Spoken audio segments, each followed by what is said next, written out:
that belongs to some of our guest speakers and our leaders. Please let's move forward. From this role, I can see a few of my friends far behind. Please step forward. You want the AC? Okay. Okay. You said what? To be reduced. I don't know. I'm not sure. Do you want the AC to be reduced so that I can ask them to? All right. Thank you. Once again, I'd like to welcome all of us to today's event, Day 2. Yesterday, it was a good one. Today promises to be the best of the days. Please, let's be upstanding as we take the national anthem as an opening prayer.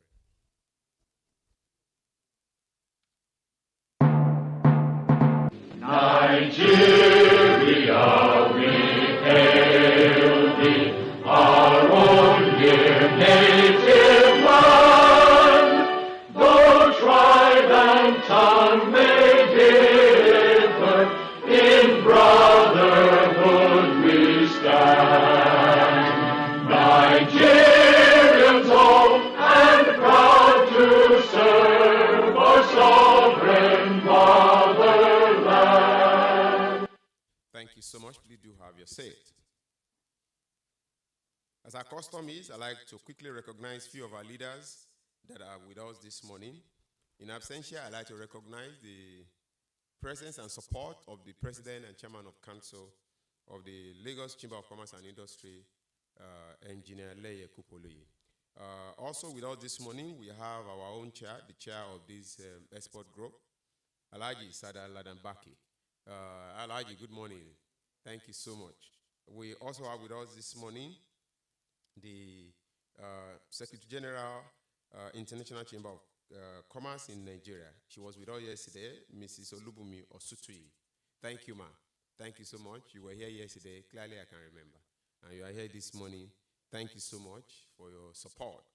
We also have with us the Assistant Director, Sectoral and Regulatory Affairs, Manufacturer Association of Nigeria, Ms. Olushi Odimuko. Thank you, ma'am. Thank you for showing up from MAN. Thank you.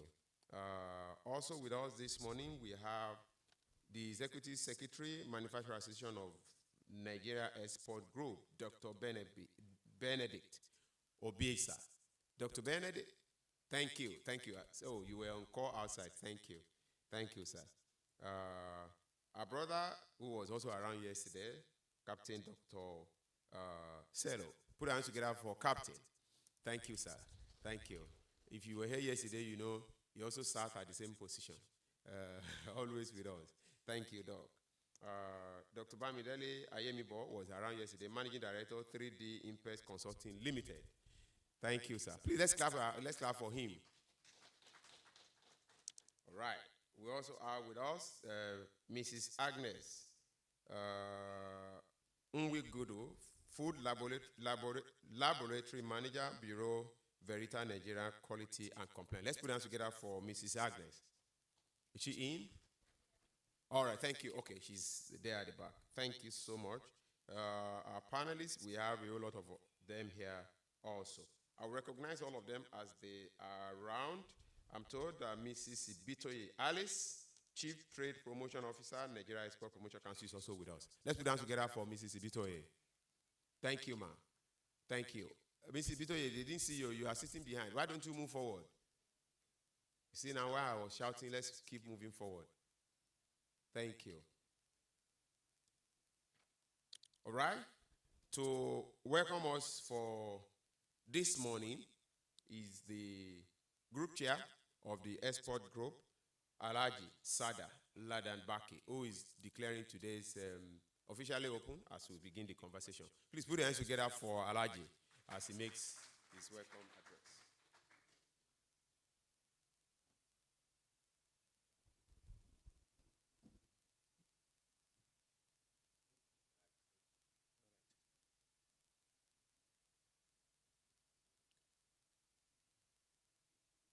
Good morning, members and distinguished ladies and gentlemen.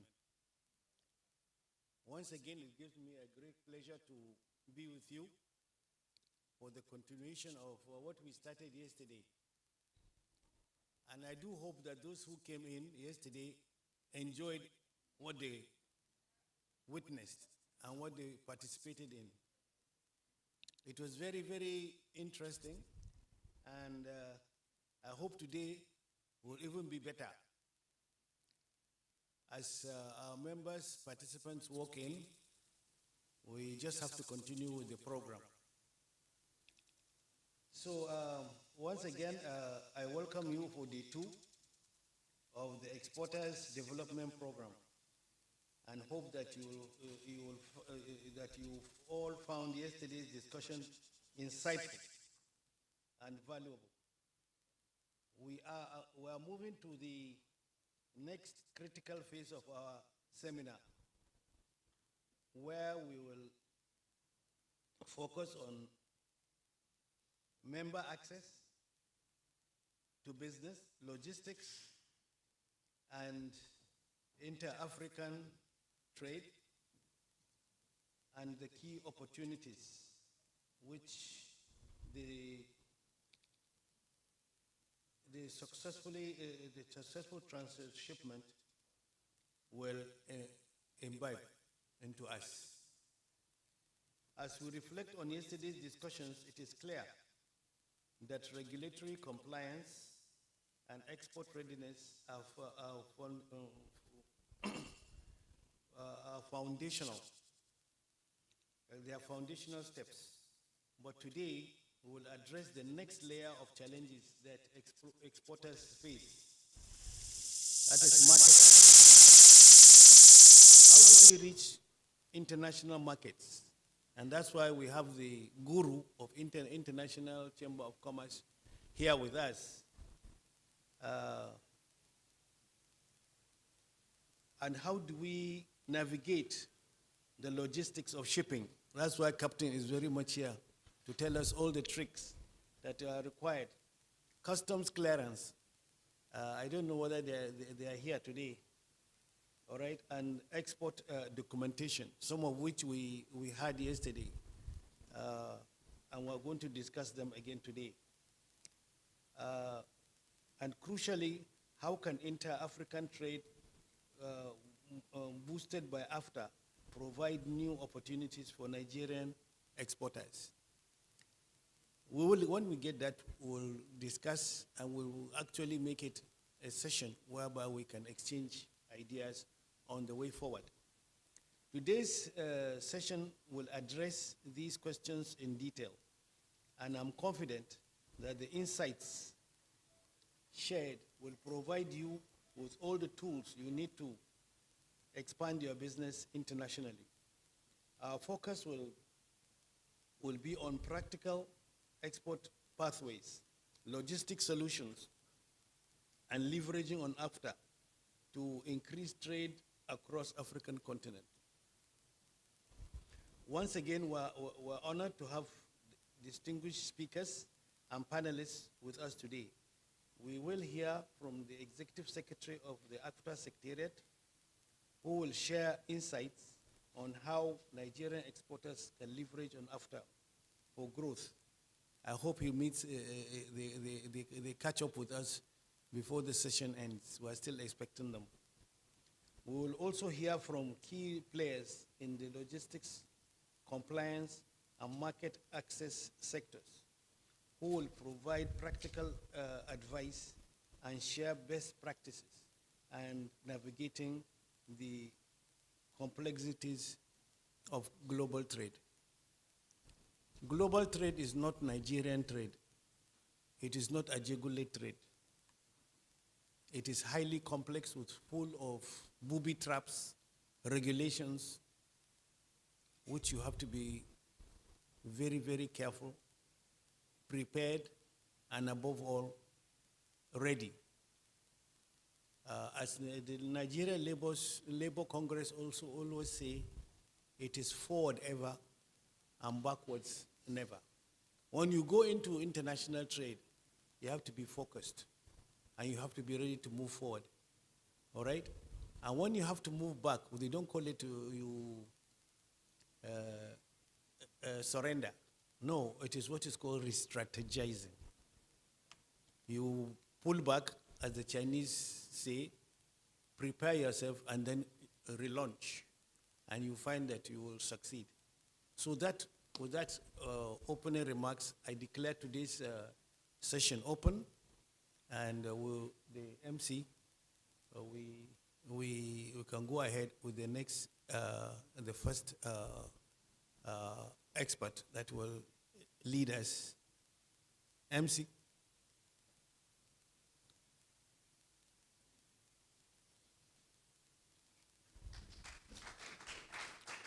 We'll start with ICCN, right?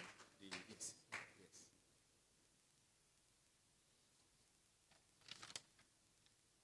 Alhaji, thank you so much for telling us what we should expect today and how today we go. I said earlier, we will be having deep conversations today. And to begin with what it is, international session, buyers, linkages, and market entry opportunities. We'll have Secretary General, International Chamber of Commerce in Nigeria, ICC. Please make welcome Mrs. Olubumi Osuntuyi. Please, let's clap for her, please.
Thank you very much.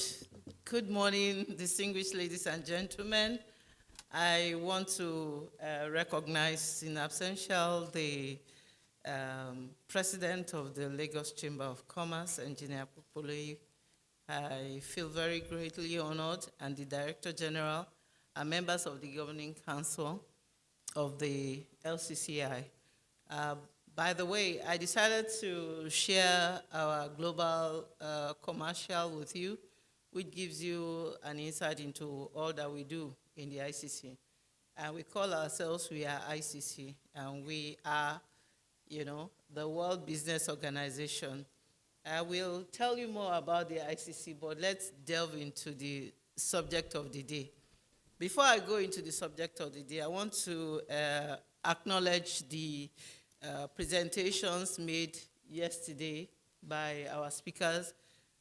Quite a number of them have delved into some of the things I would like to mention, some of which are some of the rules that have been produced by the ICC.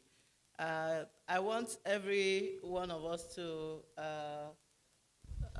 like they say in church, give a big round of applause to the organizers of this session. And I want to acknowledge the leadership of Alhaji Sadan for putting this together, because this is what can make our nation even to grow. This is what can bring about everyone. I'm talking about stakeholders. All stakeholders are clearly represented in the program when I looked at it. Most importantly, I want to also recognize the fact that the program was a 50-50 representation in terms of the gender representation. Alaji, we are very proud of you. Thank you very much. Why am I saying all of this? Because as an organization, we want to have equal representation for all gender. I could see younger people in the hall. I could see older people in the hall. I could see men. I could see women. Because it is by so doing that we can move forward as an organization and even as a nation, Nigeria. So for all those who have contributed to the success of this program, Switch in particular, I remember I saw their presentation yesterday briefly. Please help me to give them a big round of applause. We are very proud of you. Thank you. Having said that, I can now go into my discussion. I've mentioned that the ICC is a very huge organization.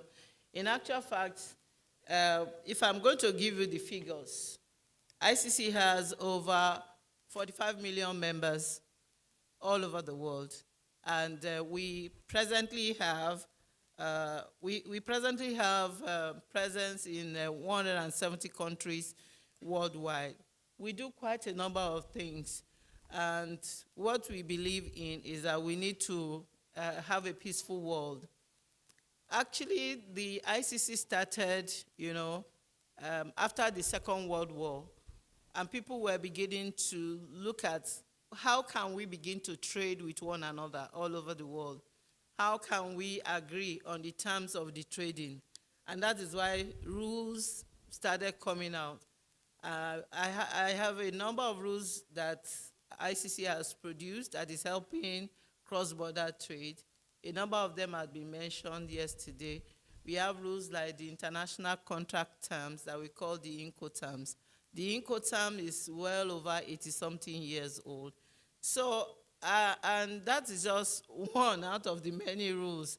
The good thing is that ICC has become like the voice of business. And so, because the rules that are produced are not lauded over nations of the world, because of the presence of ICC in different countries of the world, when the draft of the rules come up, they share it with nations of the world. Like ICC Nigeria is a part of ICC Global, and they share with us, and we know we have experts who can, deliberate on this, and then we send our view over it.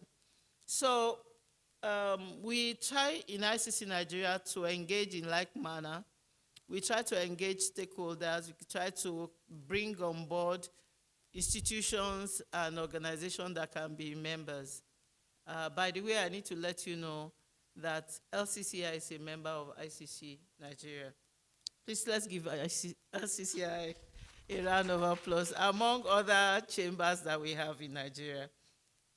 I would also like to say that we, in this instance, because we are talking about export, we engage with the Nigerian Customs Service, and presently we have a commission, a dedicated commission that we call the ICC Nigeria Customs and Trade Facilitation Commission, in which a number of members have suggested participation of their organization. And we have engaged with the customs, and customs has actually given us a dedicated officer who is a director now with the Nigerian Customs. So any time and every time we have anything to do with import-export, customs-related issues, we are deeply engaged. So we want to maintain that type of orientation because it is by so doing, we cannot be working against each other. We need to agree that best practices is global. So if they are working this part in other countries, why can't we work that part? So we have engagement with the World Customs Organization and the United Nations. At the United Nations, ICC Global has been given what you call the observer status. So the ICC is representing the private sector in the UN. And of course, the World Trade Organization, quite a number of people are aware that the MC 14 took place in Cameroon just from some few days back. I can imagine that maybe somebody from LCCI or some people attended that, but we are truly, truly supportive of what the World Trade Organization is doing. And essentially, what we are doing is to promote cross-border trade and engagement. So I bring the greetings of members of my board. Members of my board are Chief Dr. Raymond Ihembe is the chairman, Professor Dorothy Ufort, SAN, is the vice chair, Dr. Malara Konji is the treasurer, Dr. Lugboyegun is the chairman of our commission on customs and trade facilitation.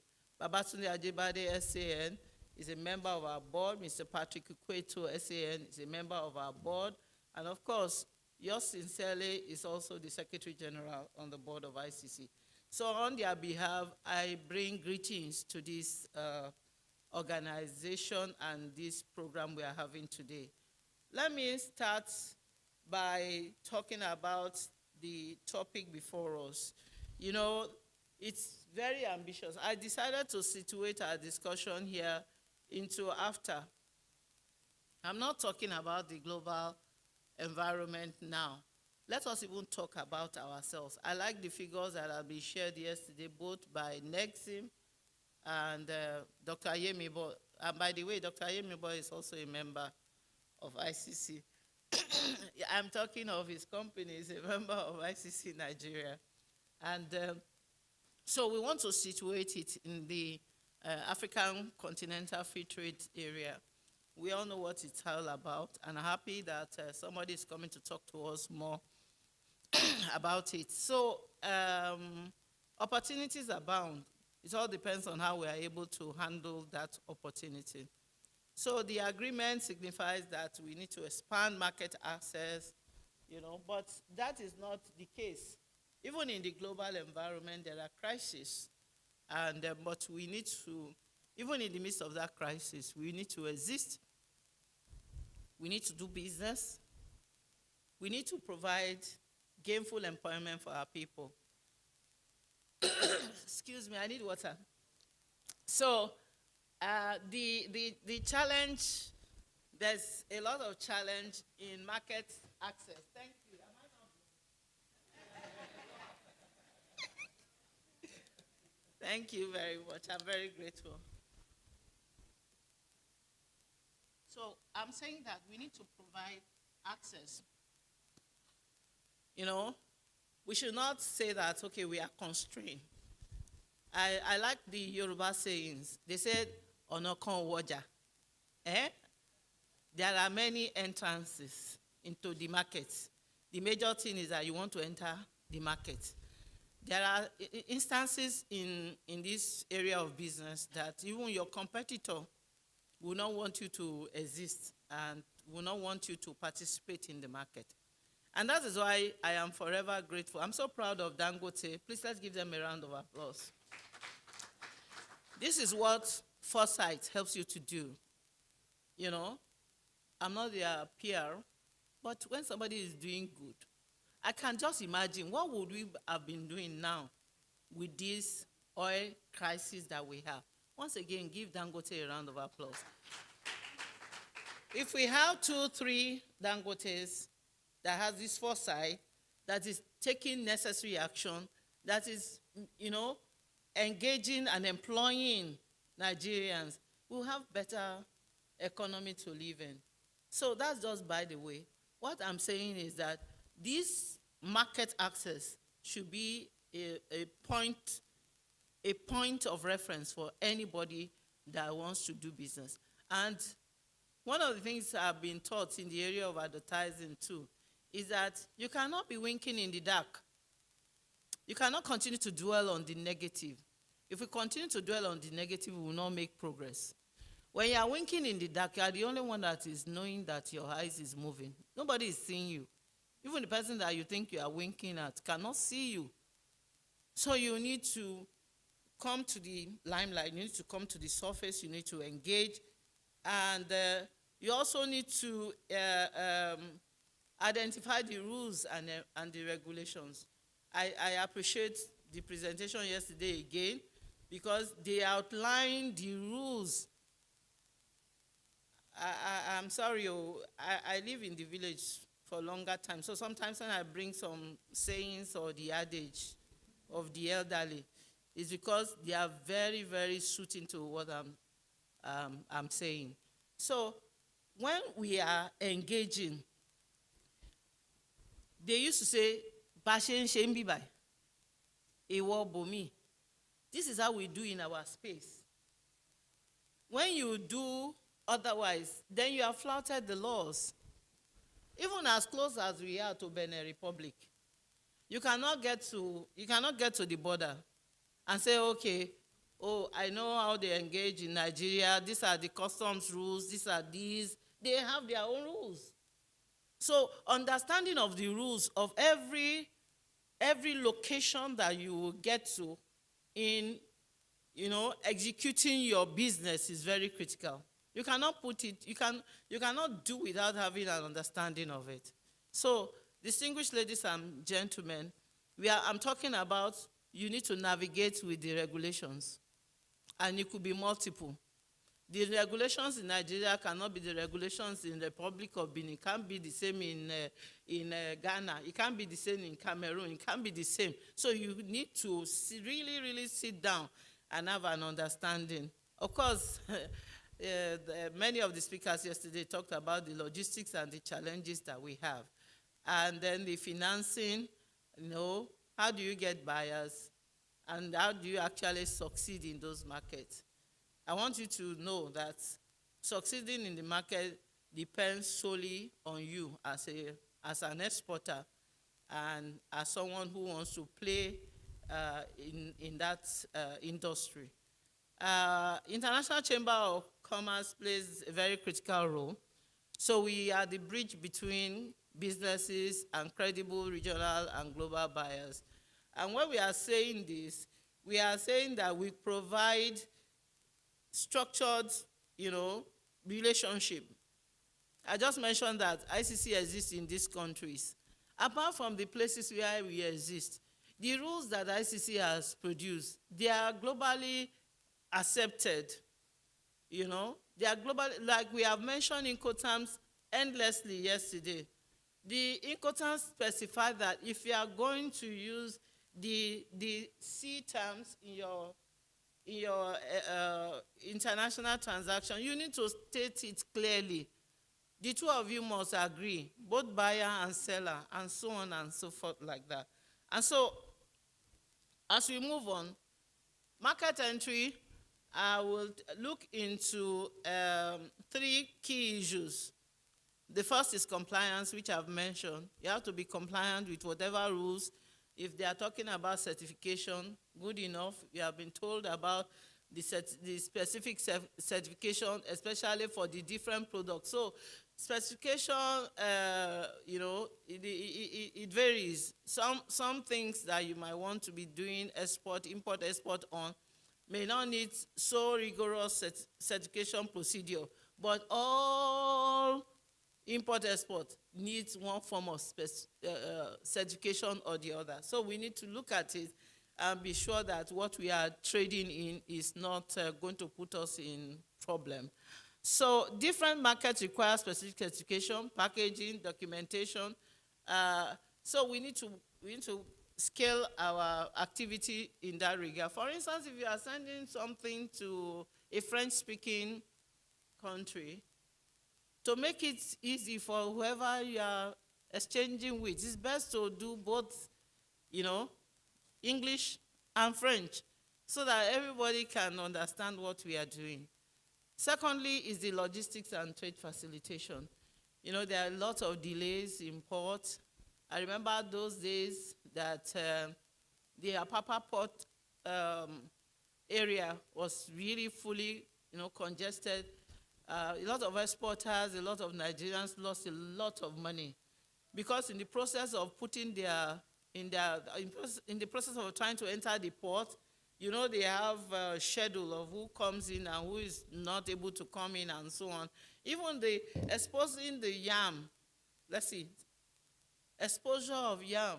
By the time they get to the pot, the yam is cooked already. So these are processes that we need to begin to look at. How can I run effective export, import, export? Must I go by that route? Could there be an alternative route that will make this thing to get to where it needs to get to? Are there preservatives I can incorporate in my processes?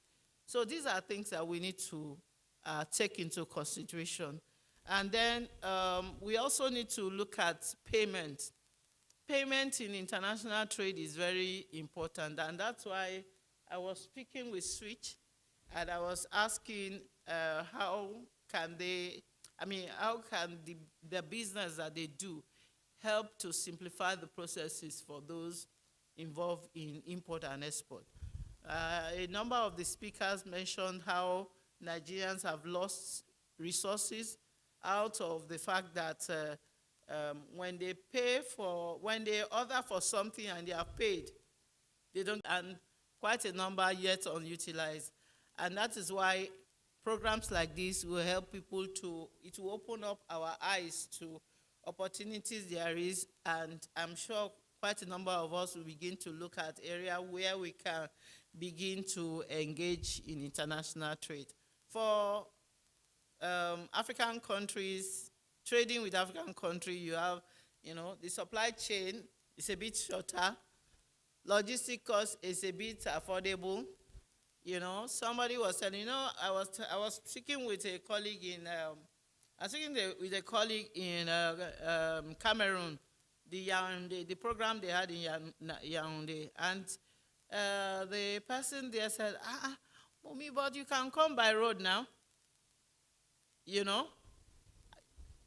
because the process of getting their visa, they also have visa, and long and short, because I cannot be on the road. I don't know how many hours it will take.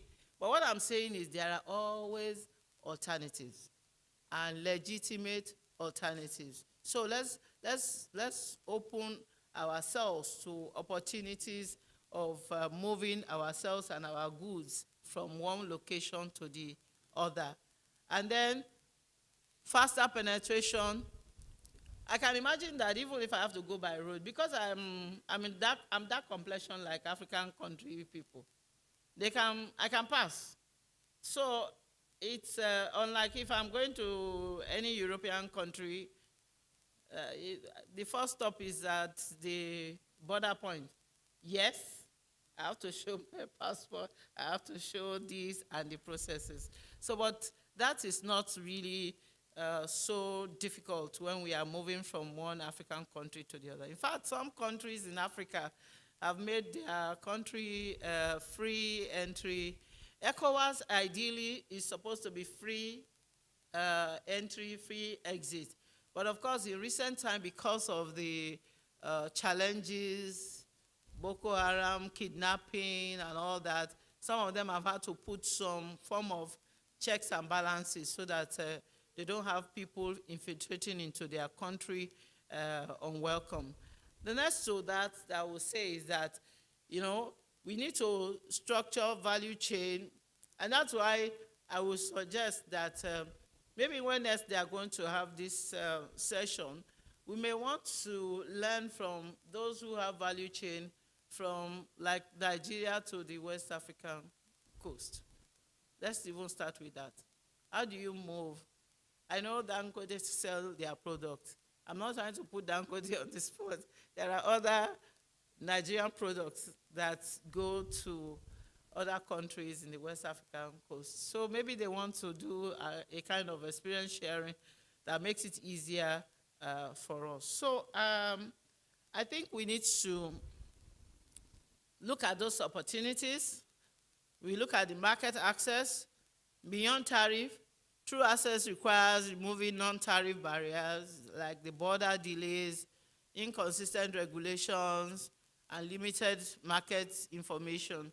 And that's why regional bodies like ECOWAS, African Union, they need to begin to work on ways in which exchange of human and goods can be easy, even in the continent as a whole. And we also need to put our focus on our export competitiveness. We cannot say that, we are the only one doing this product. As you are thinking of it, some other people are thinking of it. In fact, as you are launching your product, you think that somebody too is launching something similar. So, but the competitiveness of your product, and one other thing I learned in advertising, it says nothing speaks to a product other than the product itself. What that means is that if I buy your product and it's not good, that's my only error. Next time, I can't go near it. If your product, you say your product can do this, can do that, and I found out that it cannot do it, I will look for alternative. So export competitiveness is important. Pricing is also important. We cannot make something to be unaffordable, and yes, our profit margin should not be too much. It should be something that it's consistent, and then when you then have volume, the higher will be the profit that you are having. Of course, branding cannot be underestimated in terms of our export readiness. Branding of your products it follows a process too. There are rules from NAFDAC, for instance. There are rules from standard organizations, for instance, on what you're supposed to put on your branding, especially the production date, the expiry date, and some other information like that. And then we need to be consistent, if we want to compete regionally. And if you want to compete globally, you also need to benchmark on what others are doing. Sometimes when I travel and I see a package of anything, mostly water, if I can't take the empty bottle, I take a snapshot of the bottle, to compare with the ones that we have locally. There are times I will take a drink that is just a four-corner shape. There are times I will take a drink that is just round. There's a difference in the way you feel the bottle that you are holding. I'm just citing that as an example. So it cuts across with all the things that we are engaged in. So what is our industry capacity building? This is a capacity building session, and I cannot but say thank you for this initiative. It should be consistent, it should be continuous, and it will continue to help our nation, not only LCCI, the entire nation as a whole. And we could also, do, like Alaji mentioned, we could do joint collaborations, to build capacity as the case may be. The capacity building could be local, it could even be international. So, but let's build capacity. Let's strengthen our SMEs. We have quite a number, and what I'm going to do going forward is that many of the programs that are targeting the SMEs and so on, I will share with the group. So, and they are mostly free programs from the ICC. So the policy support for our export is also very important. I recall that the person from the Nigerian Export Promotion mentioned the different programs and activities they are doing to support the program. But the question I would have loved to ask him, which if I have the opportunity, is that after we have aided some people, can we celebrate our success stories? When we begin to celebrate our success stories, it authenticates some of the things that we say we are offering them. So what's the role of ICC Nigeria? I've mentioned our role is dependent on ICC headquarters. We bring the rules. We do a lot of credible buyer-seller linkages. We provide standardized trade rules and contracts. We also offer dispute resolution mechanism. That's one aspect of the ICC I want to suggest. Why am I suggesting is because process of settling disputes, if you have to go through the court, is usually very long and you can be there forever. But if you look at other means of settling the dispute, that's why you have the alternative dispute resolution processes. ICC has its own court, and ICC also now is settling small claims. When we are talking about settling small claims, is that, it may not be the huge. Don't think about the huge, but in the contract ab initio, you must put it that to settle this dispute, we will take it to the ICC court.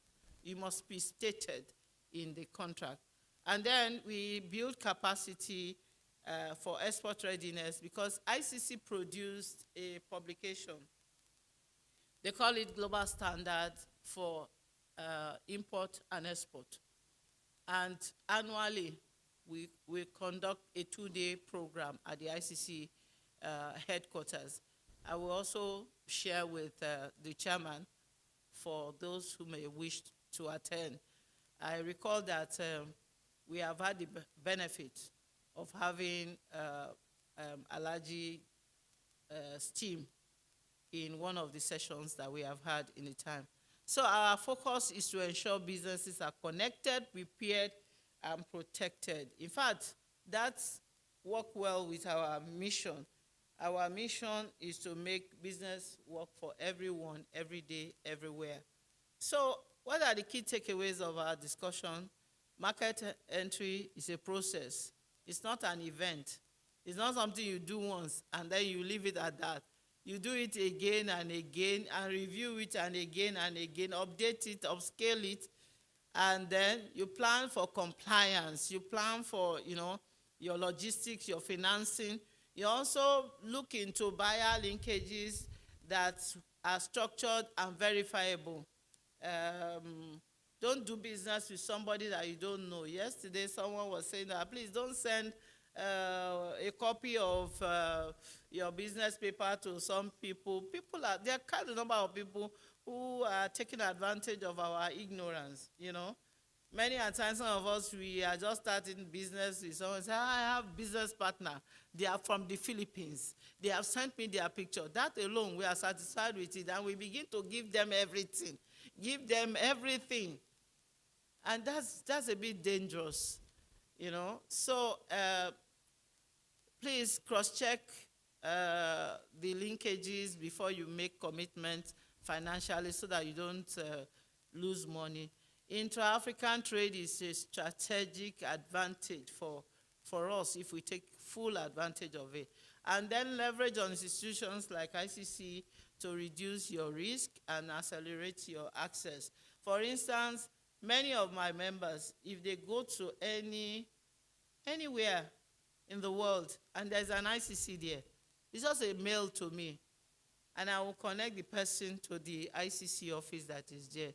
And I will affirm that this is a member in ICC Nigeria. They will go over and above to aid the favorable stay of that member. So, and in conclusion of this discussion, Africa's trade future will depend not just on agreement, but on how effectively we execute and build trusted commercial relationship. I'm very, very grateful for listening to me this morning, and that's just a few things to talk about ICC Nigeria. Thank you very much. Thank you for inviting me.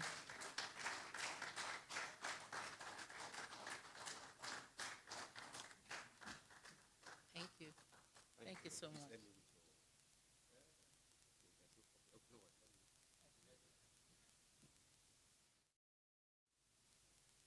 Okay, you wanted the program.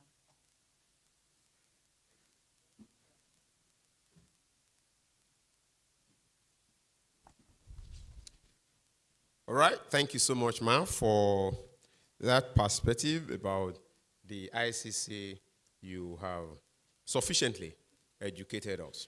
Once again, thank you so much. I'd like to announce that after the next presentation, we will have Q&A, which is, I'd like to please urge that we pen down our questions for answers.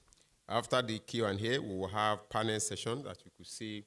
We have the stage set already. Like I said, today's conversation promises to be very deep and then connecting. Let's make welcome for our presentation, market access, export competitiveness, industrial capacity building, and policy support for export. Please make welcome Ms. Olushi Odimoko, Assistant Director, Secretary and Sectorial and Regulatory Affairs, Manufacturer Association of Nigeria.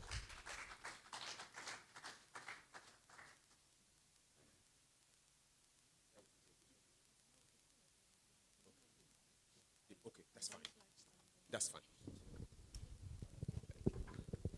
Thank you very much. Very good morning to ladies and gentlemen seated here.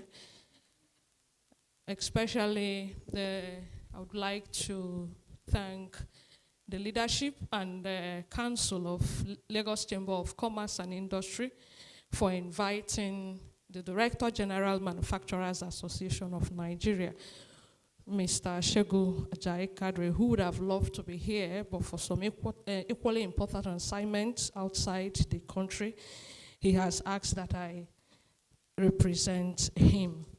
The President, Lagos Chamber of Commerce and Industry, in absentia, the Chairman, Lagos Chamber of Commerce Export Promotion Group, Alhaji Sadala Danbaki, the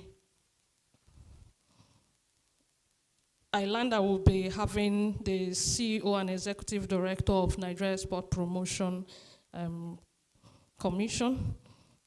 We'll also be having the National Coordinator, Nigerian AFCFTA Coordination Office, that is if they come, but I extend the courtesies of our Director General.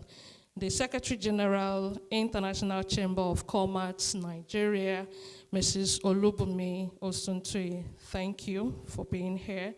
Representative of NAFDAC, if they are here present, I thank you for making yourself available. All the panelists that will be joining this very important discussions today, I also welcome you. One of which is my colleague who is actually representing the chairman of Manufacturers Association of Nigeria Export Promotion Group, Mrs. Odiri Erewa Megasin, but she is represented today by ably the Executive Director, Man Export Group, Dr. Benedict Obiosa. So having maintained or stood on the protocols, I would want to crave the indulgences of the chairman of the export group to commence my presentation. I would want to say that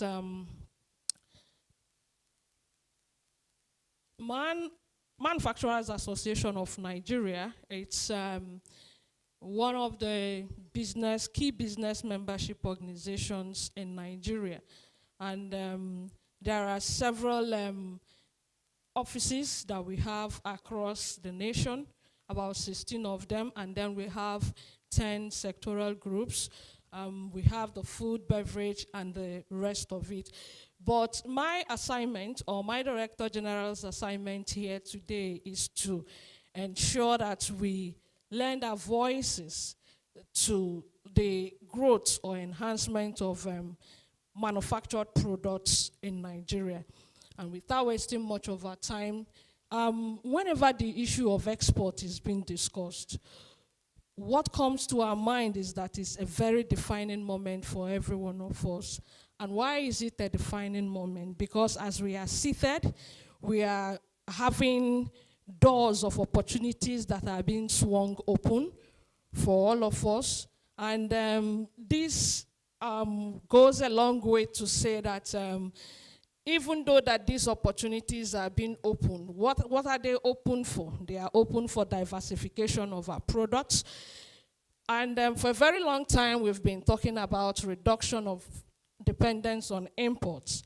We've also been discussing about building resilience and resilient economy. But today, you will agree with me, I wasn't here yesterday. I would have loved to join, but there were other important assignments. But I learned that what we had yesterday, or what you learned yesterday, is just one of the ways that we will inculcate into each and every one of us the ability for the Nigerian businesses to produce competitively, to scale sustainably, and to win globally. And then that brings me to the subject that my DG was asked to present. And what is this subject matter? The subject stands on the critical factors that upon which exports can be enhanced. Please, the next slide. The critical factors upon which exports could be enhanced. For a country like Nigeria, we have been producing locally for a very long time, and we've not been having much visibility on the global stage. But you will agree with me that I believe that yesterday we had figures that were presented to us from the Nigerian Export Promotion Council.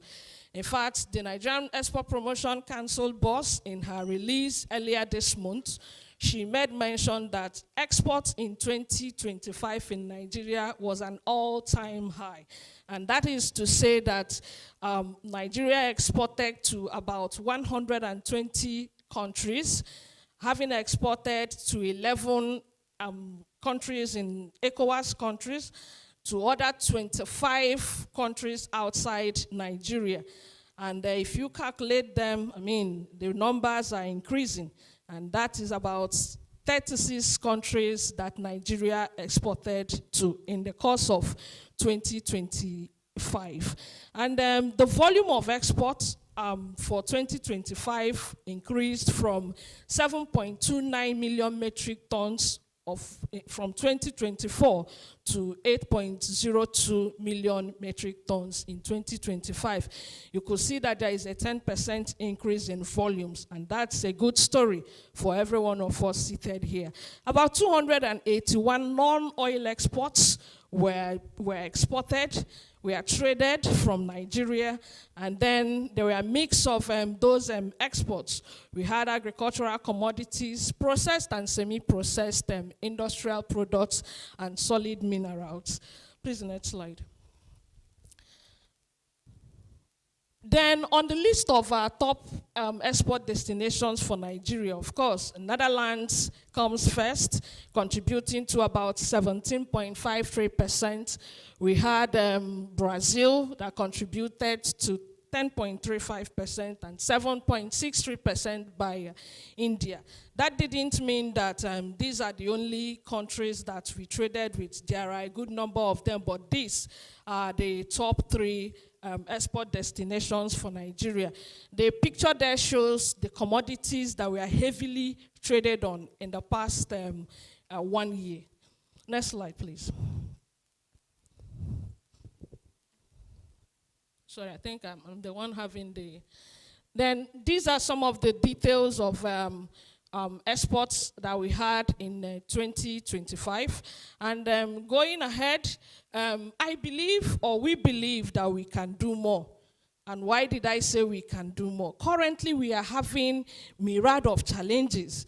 I believe earlier speakers yesterday and today spoke about these challenges. I wouldn't want to dwell more on these challenges, but one very important one, or some very important ones I would like to mention, the regulatory burdens, which I believe it's very difficult one for SMEs or SMIs in the country to deal with. Not because they wouldn't want to comply, but really the cost of compliance to regulations in Nigeria, the cost is so high. So I would want to crave the indulgences of regulatory agencies here seated to please do justice to reduce these regulatory burdens on the manufacturing sector and as well as exporters. But please, I think I would want to at this point mention that what are the things that we are exporting? Of course, in Nigeria, they are manufactured products. By way of manufacturing, it's either you process those items or you assemble those product items. I mean, these are secondary manufacturing processes. And so these, without products or without items and without commodities that are manufactured locally, there won't be exports. Exports will not happen. And so, how will these exports of items be enhanced? Nigeria has lots of products, but in most cases, we cannot export as much as we would want to. Nigeria as a country would want to ensure that even our culture, even our tradition, as a matter of fact, the best of our items will be exported. And on that, exportation or export enhancement will not just happen without it being streamlined on some pillars for global market transition. And what are those pillars? There are a good number of them. I was quite happy when our first presenter made mention of, there are 4 of them that she made mention, which actually boils down to what I will be talking about, discussing.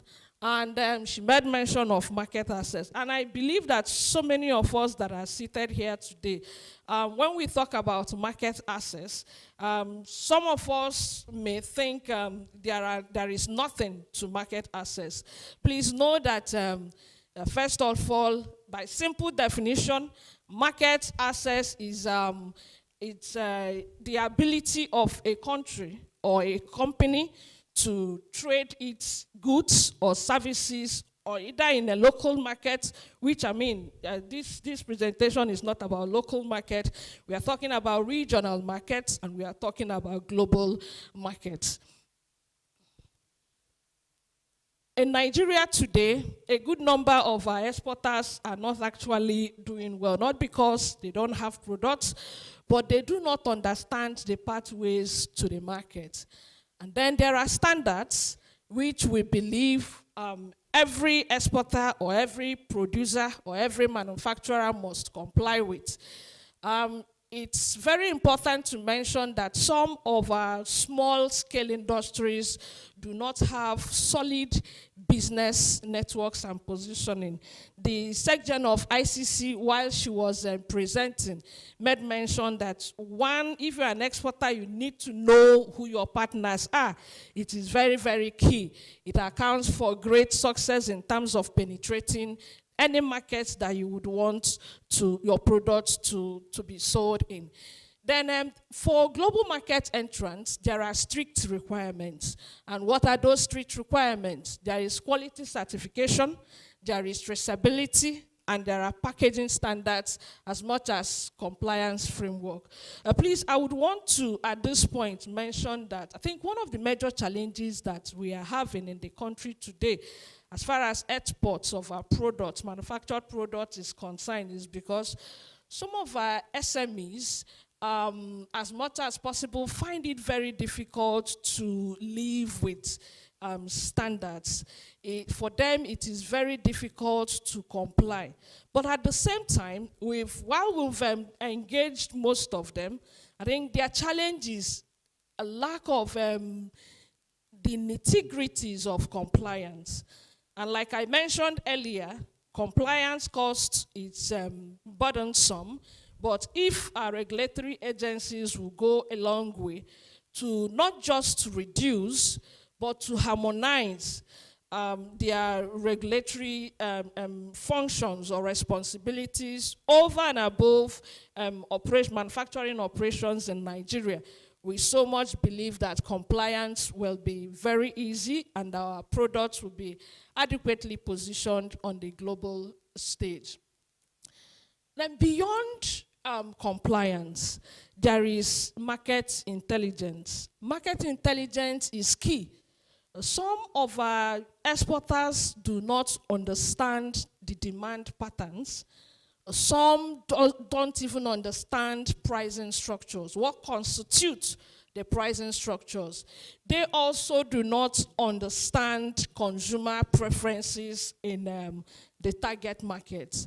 Please, it is very, very important that we, as much as possible, yes, it costs a lot of money, but then we will need to take it one step at a time to make informed researches that will inform our decisions as regards whatever market we would want our goods to trade on. We've understood that some of us are product-driven. For as much as we are product-driven, it will be great to ensure that we also possess market-led product strategies. That is very, very important. I made mention earlier about lack of knowledge and skills. And this boils down to having the requisite knowledge about export guidelines. I believe most of us must have listened to earlier presentations yesterday, which we believe we are critically broken down in terms of the necessary guidelines that must be followed. Some of us are also not very much aware of the opportunities and challenges from various trade agreements. Before I speak to this particular, the importance of market access, I would want to mention that beyond what is written or beyond what is on the slide, know that it is very, very important to understand the details of market access.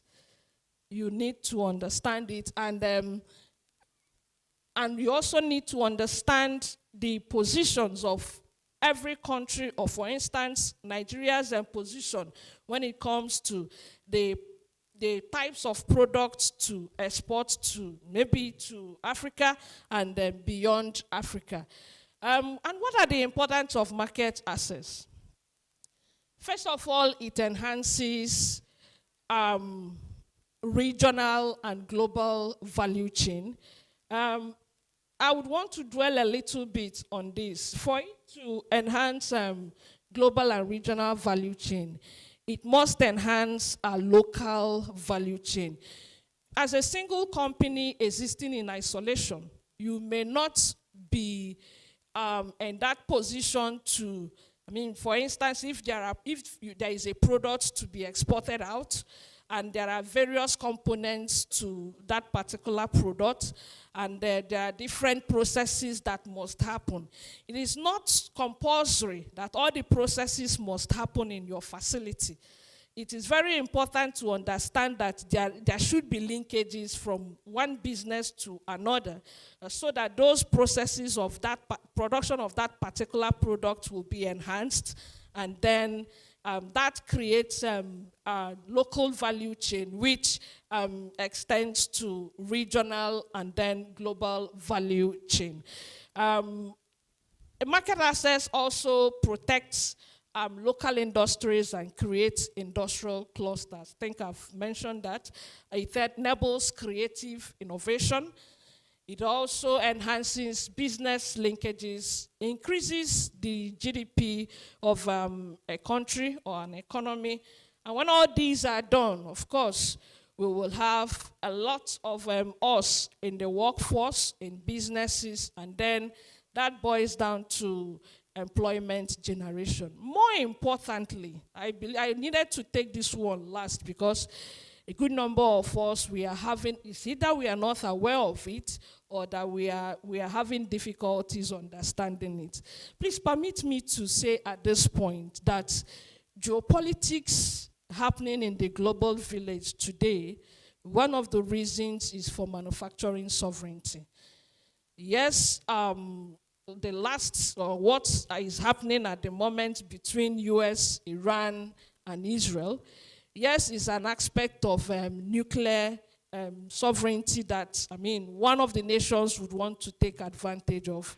But believe me, those nuclear weapons were produced by Iran, and Iran wouldn't want to cede that power to United States. If it is not production-based, if sovereignty of nations is not based on manufacturing, I'm not too sure that there will be any element of geopolitics. So we should, as a matter of fact, take manufacturing very, very critical for not just Nigeria, but for Africa. And we cannot do this without stakeholders playing their different roles. The Secretary General of ICC in her presentation made mention of their roles in enhancing exports in Nigeria and outside Nigeria. For government, I would want to begin by saying, I'm not sure so many of us are privy to understanding the negotiations that happen with government in terms of bilateral and multilateral agreements. Some, it is on those tables of discussions that products for exports, products for imports are thoroughly discussed. So you need to find out, what is the position of Nigeria? For instance, if I want to export granite to Ghana, what is Nigeria's position? How much of it is needed in Ghana?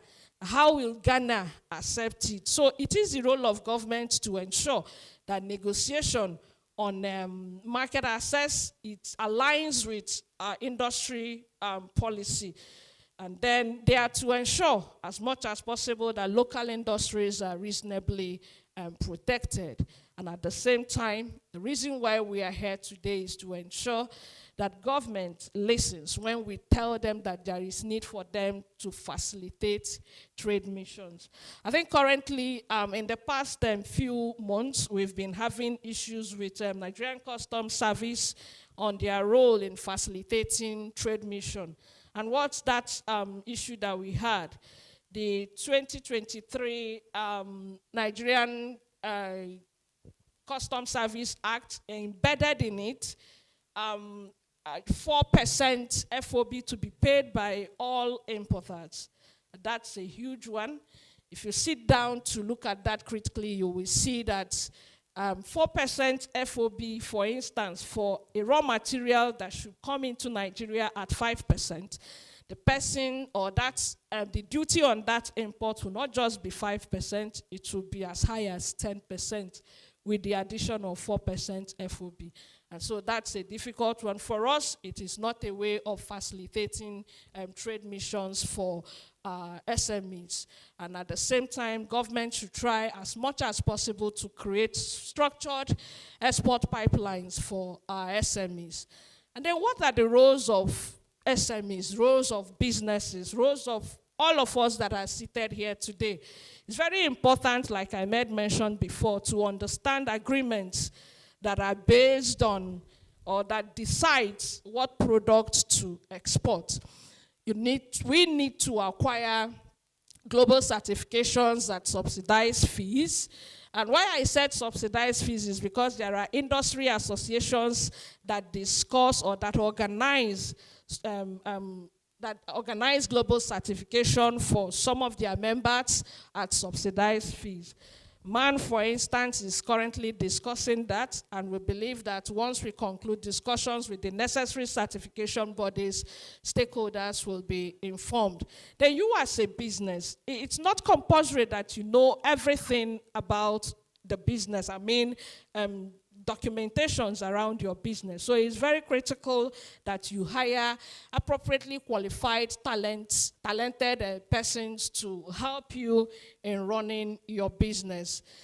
Then role of industry associations, like we are seated here today, it's because LCCI deemed it necessary to ensure that businesses are brought together to understand the reasons, the need, the importance of enhancing exports in Nigeria and outside the continent. And then one huge problem that industry associations are having today is they are not able to aggregate market data, and the reason is because the stakeholders are hiding away their data, and as much as possible, it is reducing the tempo of advocacies for SMIs. Please, we need your data to help in advocacy for enhanced business environment for your businesses. It is key. And at the same time, yes, we found out that not every member of industry association would want to bring themselves to attend activities. But at this point, I think Madam made mention in her presentation, I'm reiterating on it again to say that please, even when you are not, or if you are not available, please send someone that can equally represent your business and can decide for you, who knows what your business mission and vision is. Someone that can come back to you to report the event and decisions that are taken at the event to you. It is very, very important. I've mentioned about market access before, so please, you need to understand negotiations on market access. There is something we call market schedule of offer. And what are these schedule, or what is schedule of offer? A schedule of offer are the list of tariff lines that can be traded either on bilateral relations or by multilateral agreements. And then it is also very important, I believe that maybe because I wasn't here yesterday, someone must have talked about African Continental Free Trade Area and ETLS. So if you're not here, I think I would say a little bit about it. FCFTA, it's real, the same way ETLS is real. In 2022, we had only 8 businesses that traded on the Guided Trade Initiative. Today, as we are talking, the number is rising, I think about 22. So we want to suggest to businesses that have not yet keyed into the provisions of African Continental Free Trade Area to key into it. It's not done in a day, so you need to make your plans on it. You need to have a work plan to achieve that. And one thing it will help you do, I know a number of companies that penetrated about 11 markets in Africa, and they did that on the table, on the stable of African Continental Free Trade Area. For ETLS, it's also good. It helps as much as possible to get your products to ECOWAS communities or ECOWAS states. But one important thing, for every agreement, please, WTO has had made some provision. One very important one is the rule of origin. And what is the rule of origin? The rule of origin is what determines where your product originates. If it is in Africa, you will stand the benefit of enjoying low tariffs as against when you do not comply with the rule of origin. There are also some other equally important compliances to be made. There are, for those of us in the food and pharmaceuticals, leather, for instance, there are what we call non-tariff barriers. These are technical barriers to trade. These are measures that may make it difficult for you to take your products to other markets. So you need to understand that, some of which is sanitary and phytosanitary measures. If NAFDAC is seated here today, they are the ones highly responsible for it. I'm sure they have provided a good number of fora where these issues are discussed. I think I've made mention of AFCFTA opportunity, but I want to reiterate here that the entire Africa is made up of 1.4 billion people. So if you produce your particular product, don't you think you will earn more by selling to about 1.4 billion people in the African market today? And there are so much opportunities, so much so that currently we have about 3.4 trillion US dollar markets that every one of us can tap from. Just to also say that currently in Nigeria, there have been mapping of about all the 774 local government area in terms of the raw materials that are available. And I think it's very important that most of us take advantage of it.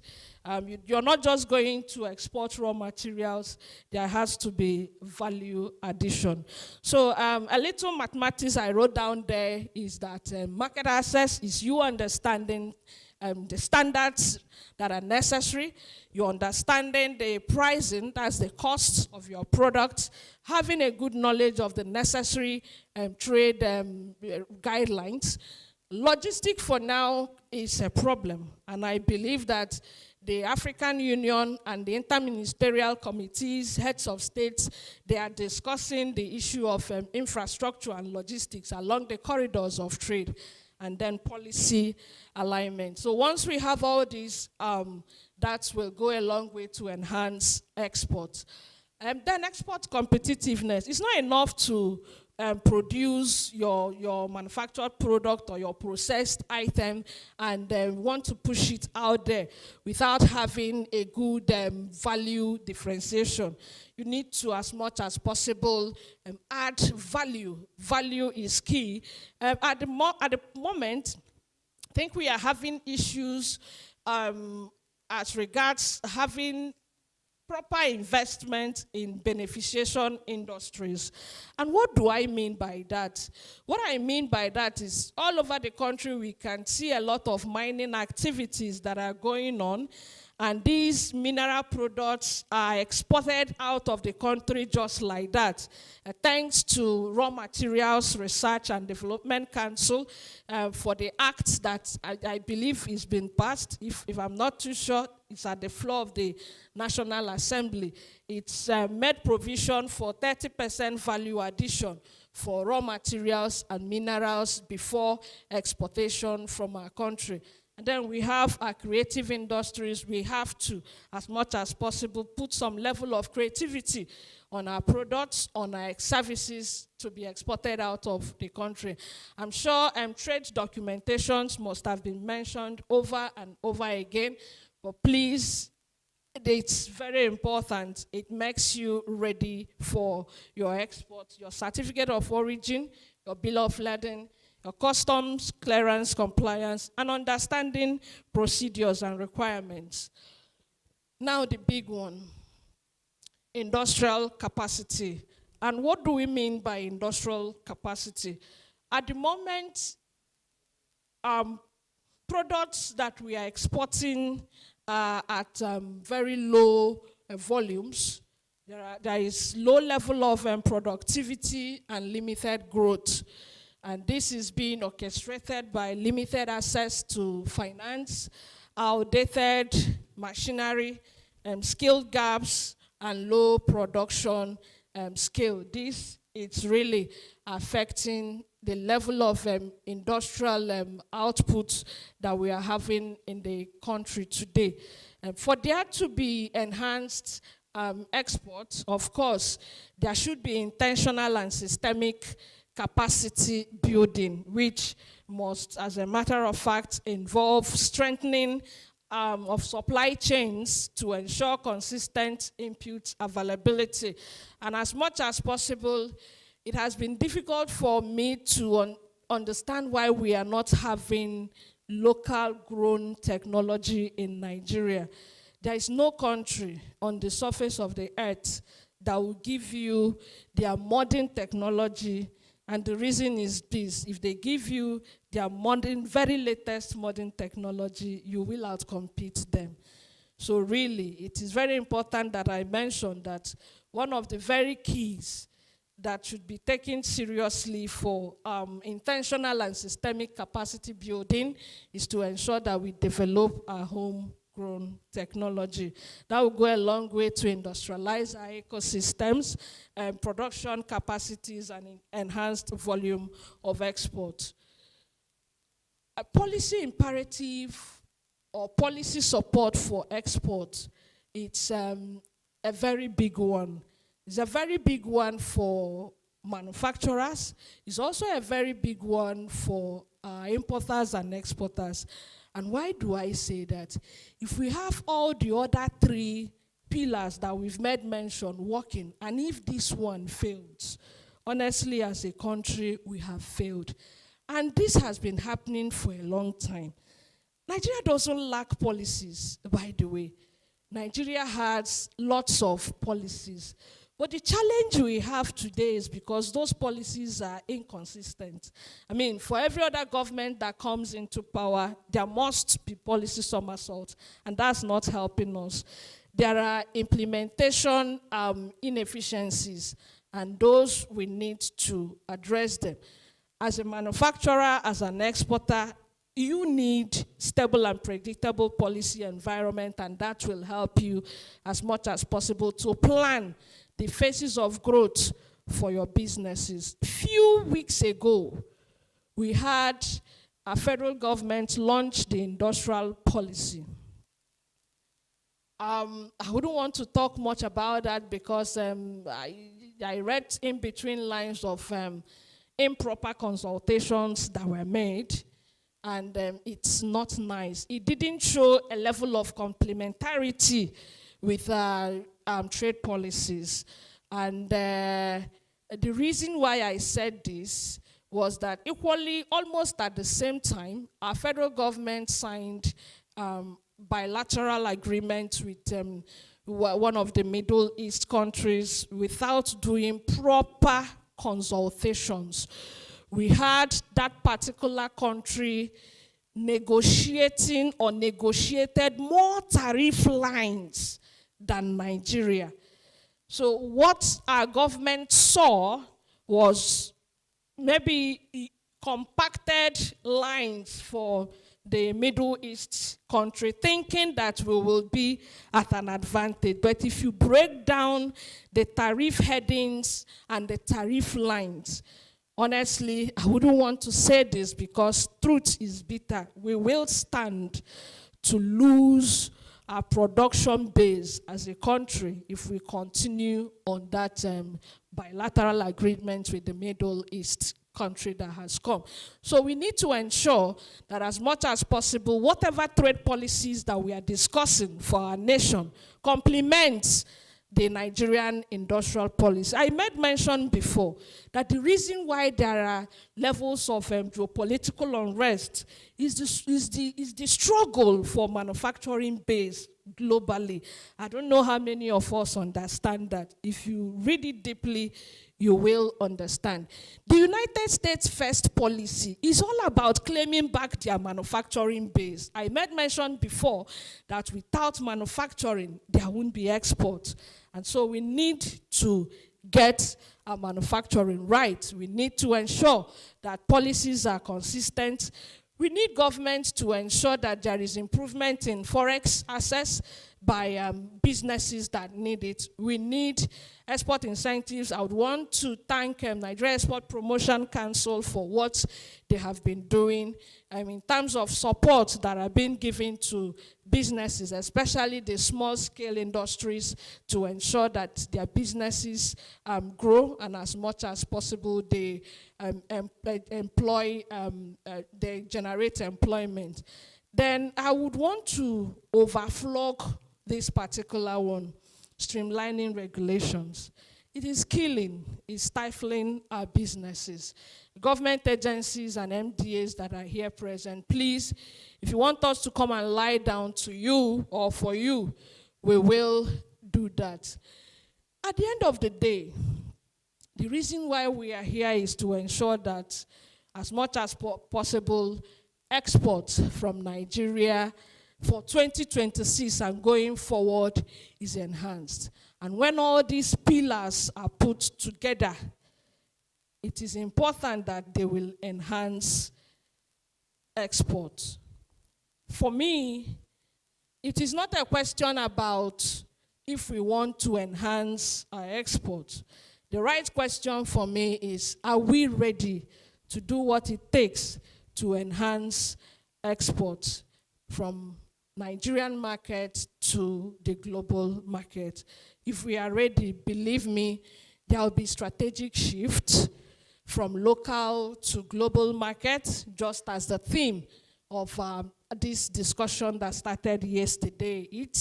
There will be a strategic shift from raw materials to value-added products and services.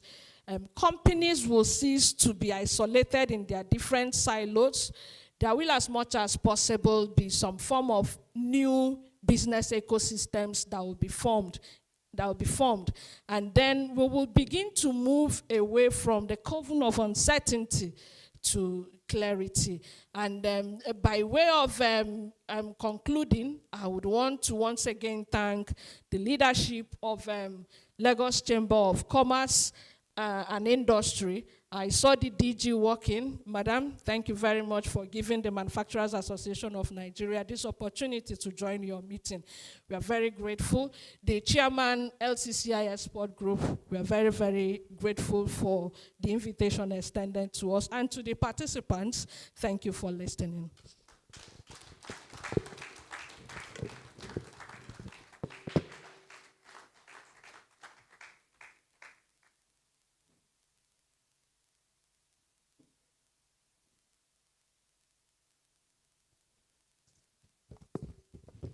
Once again, please let's put hands together for MAN, Manufacturers Association of Nigeria.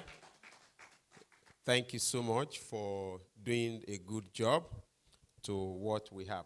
As I promised earlier that we will have Q&A, let me quickly recognize the presence of the Director General of the Lagos Chamber of Commerce and Industry, Dr. Mrs. Chinyere Peace Almona, FCA. Let's put hands together for her. Please, let's clap for my DG, please. Thank you. Thank you, man. When a woman leads so well, more than a man, you should appreciate her. Once again, please appreciate my DG. Thank you. Thank you, man, for doing the job. So please, okay, maybe we should take the question and answer for like 10, 15 minutes, Alaji, because I know the question and answers, the Q&A for the panel session may be different. So don't let me deny the participant the opportunity of relating with the speakers now. So please, let's on this roll, a show of hand. I just need to take like 4 or 5 questions. 2 here, 1, 2, 3, 4. 4 questions, thank you. Okay, 5. 1 on the last row, 2 here, and 1 on the last row. Let me give it to the first person. So please, let's just direct the question to this. Directly ask the question. Thank you. Good morning, everybody. And I want to again say thank you to LCCI for this event, for everybody that has spoken. There is something that I realized that we've not addressed since yesterday. We're all stakeholders in this business. There is a major problem, and I'm saying this for those who want to go into export business. In terms of payments, when you export out of the country, when your money comes back, they don't pay you in dollars. So the banks will tell you they will exchange your money to Naira for you.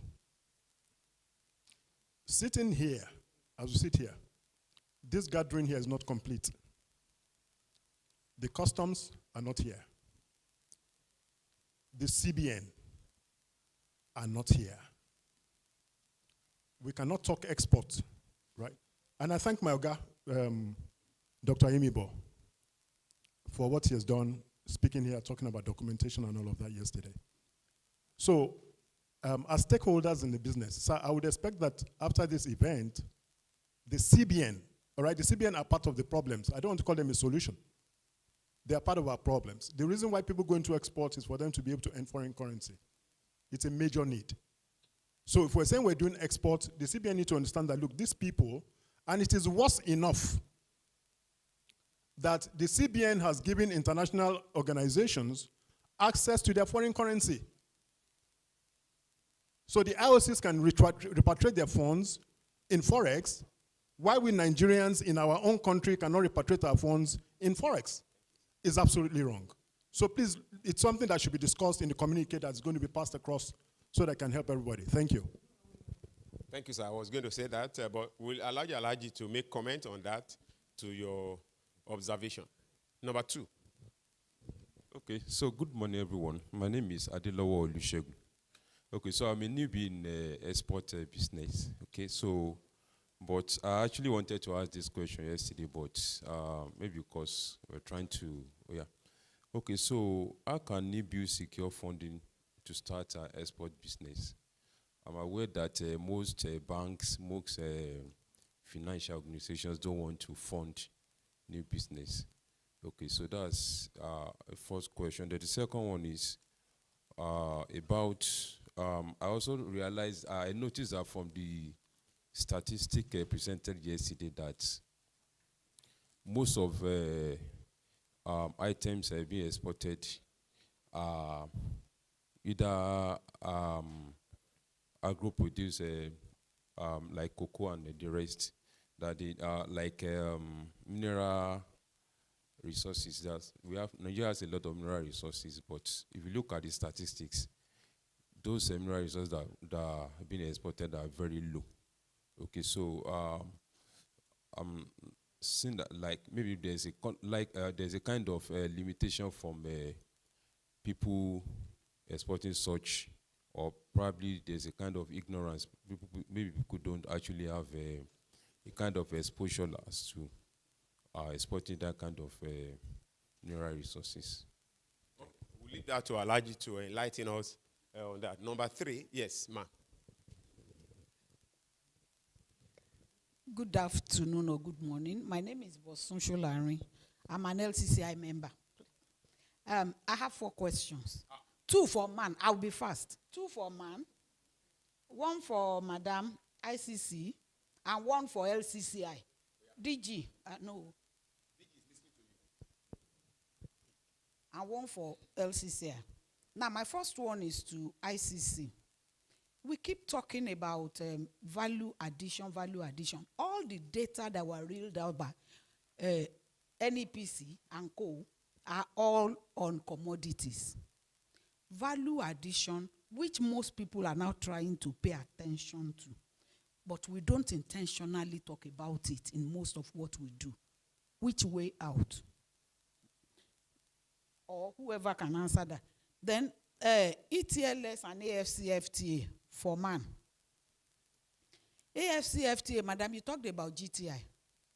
And I recall asking late 2024, Mr. Shegun, the second Shegun, may the first Shegun so rest in peace. And he said, it is not your turn. Because when that thing came, it's supposed to be guided trade. And I was trying to speak for SMEs that how do we get enlisted in this journey? Because you mentioned it. And he said it is not our turn. So since that day, I decided not to be attending his session. On ETLS, at least I recall, and thank God my Oga there knows that I did that thing. But since I did it in 2021, I have not made 1 naira. What is this country? When you encourage us that we must do this, and we try to do. And you talked about access, because thank God 2 of you are man. And you talked about access. Shouldn't somebody help us to make sure that when we subscribe to some of these things, at least we can make good use or returns on our investment? Then lastly, for LCCI, advocacy, this is necessary. It may not be what we're discussing, because every exporter, whether you like it or not, at the end of the day, you make your financial returns to the government. Are we aware that recently, Financial Reporting Council, FRCN, is asking small businesses that you must register 3 of your directors and pay 50,000. And I'm like, how much have I made as profit in a year that I have to? I just told my auditor when he said we were talking yesterday, and I said, if that is why I will remain uncompliant, I think I better remain uncompliant about these financial returns. So that's an advocacy issue that we expect LCCI to help us with. Thank you so much. I can assure you that that has been very noted, and it will be done. Number 4. Good afternoon, everyone. I'm a member of LCCI. My questions are 2. 1 to man and 1 to ICC. Yes. Now, first to man. Hello, madam. Yes, ma'am. Please, I want us to go back to the strategic shifts that we had in terms of value added. That's raw material to value added. Last year, I had the opportunity of attending your Made in Nigeria exhibition at Oriental Hotel. I was there, and I am happy that we have a lot of manufactured goods here in Nigeria. It was a great success because I was at the event all through. Now, an exhibition came up outside Nigeria, and I was told that a letter was written to MAN for members to participate, but the letter was turned down, and up till now, nothing has been done. Now, this is not to be solved here. I think after this session, we will look into it, and I believe that from indigenous production to global markets. Now, an exhibition is an exposure to international markets. So I please want you to look into that. That is the question for MAN. Then for ICC, I was looking at the presentation about advocacy. Now, my question is, as a member of ICC, or what does it take to be a member of ICC so that we can enjoy all of these benefits? It is not all about challenges, not all about but at least we have bodies that we are members of. And as an exporter, your sole aim is to make sure that you are exposed out there. So the question, I think I've asked the questions. Thank you. Thank you, ma'am. Last question. Short and sharp. Thank you, sir. Good afternoon, sir. Good afternoon, ma'am. Good afternoon, everybody. My name is Mr. Akin Adesoji. I'm a cottage industrialist. And I'm putting the question now to the panelists, though we haven't started a wider question and answer session, but I will just raise some little brief. I read a book, Sapien, by Yuval Noah Harari.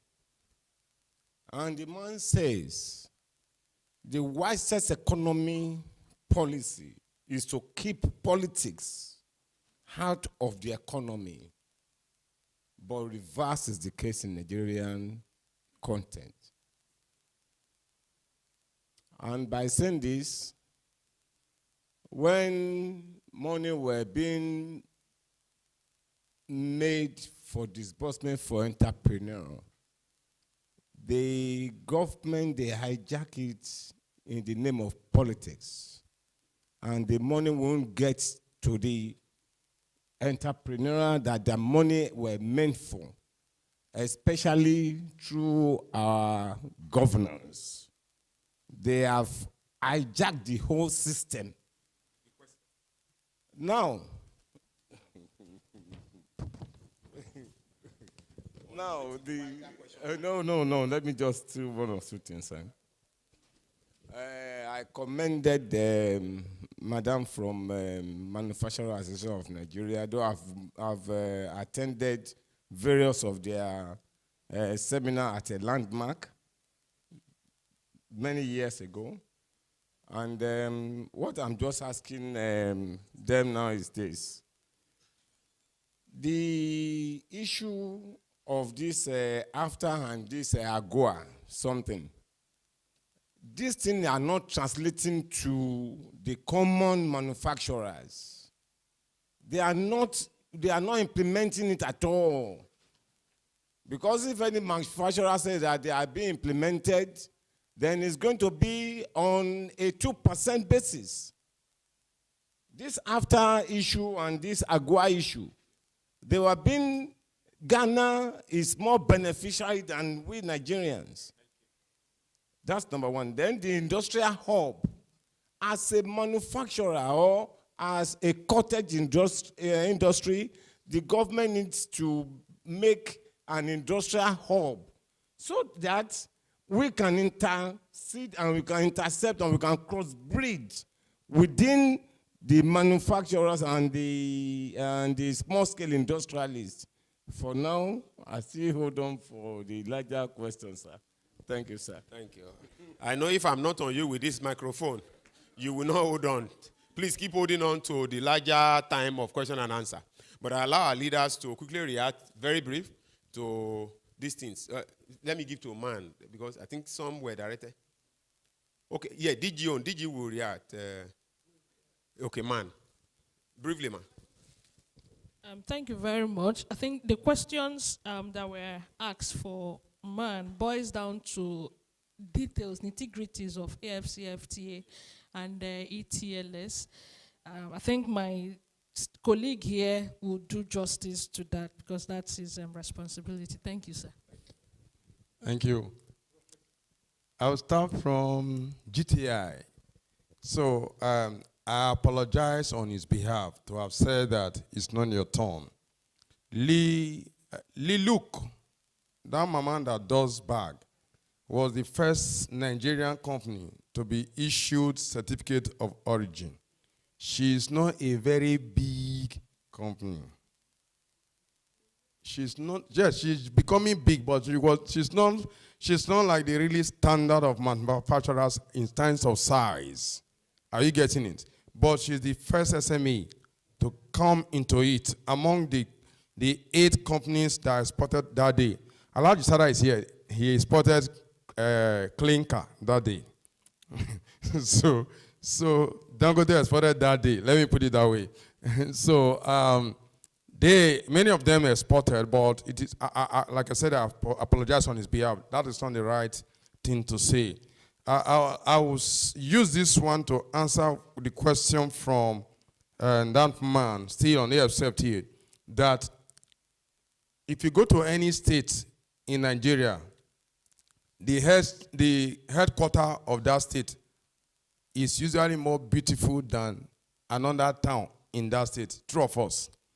So Ghana hosts AFCFTA. Ghana did everything to be on AFCFTA. And Ghana is the largest export destination of AFCFTA today. And Ghana is also the one under ETLS. And that's one of the reasons when you are exporting to Ghana, Ghana has started wearing magnifying glasses. Because you are coming in without paying duty. Are you getting it? So it is not just, it is intentional for Ghana to be rather also intentional with how they allow things into their country. Don't forget, as you come in under AFCFTA, reduced tariff, ETLS, zero tariff, they are losing money. Our own Nigerian custom, they are over-meeting their target. If it is you, you won't smile. Then ETLS man. Okay. There's a program by Afrexim Bank. That Afrexim Bank program helps to link one company with an exporter with a buyer abroad. So, and they would have verified the ability of that buyer to buy from you. Maybe it's called ATG. I will discuss that with you. They will be coming to our office. So, good. So you can sell both on ETLS or AFCFTA on that. I wouldn't want to say some of the things I would like to say when I get to the panel, but I'll still be here, so we share that today. So, strategy shift. I think there was not really an issue. At least you're okay, right? Okay. Wisest economy, sir. The reason why we are having wisest economy and not wisest economy is that our people go there because of what they will get. So you cannot stop them, and what they will get comes in through the economy. And that's not what we, the association, can stop. You can only stop that by your voting, not through the association. Thank you very much. Thank you, sir. Thank you. Alhaji Sada, I know you have 1 or 2 comments. Okay, from my sister from ICC. Thank you. Thank you. Thank you very much, and thank you for this exchange that we are having over these topics. Let me start with the simplest. How do you join ICC? I'm not here to be canvassing for membership of ICC. And why am I? I say to a lot of companies that come to meet me in my office that are you first a member of a local chamber before you want to become a member of international chamber? Because, you know, I said that the membership of ICC cuts across many nations, and that's why we pride ourselves. We say we are over 45 million members, and we have presence in 170 countries.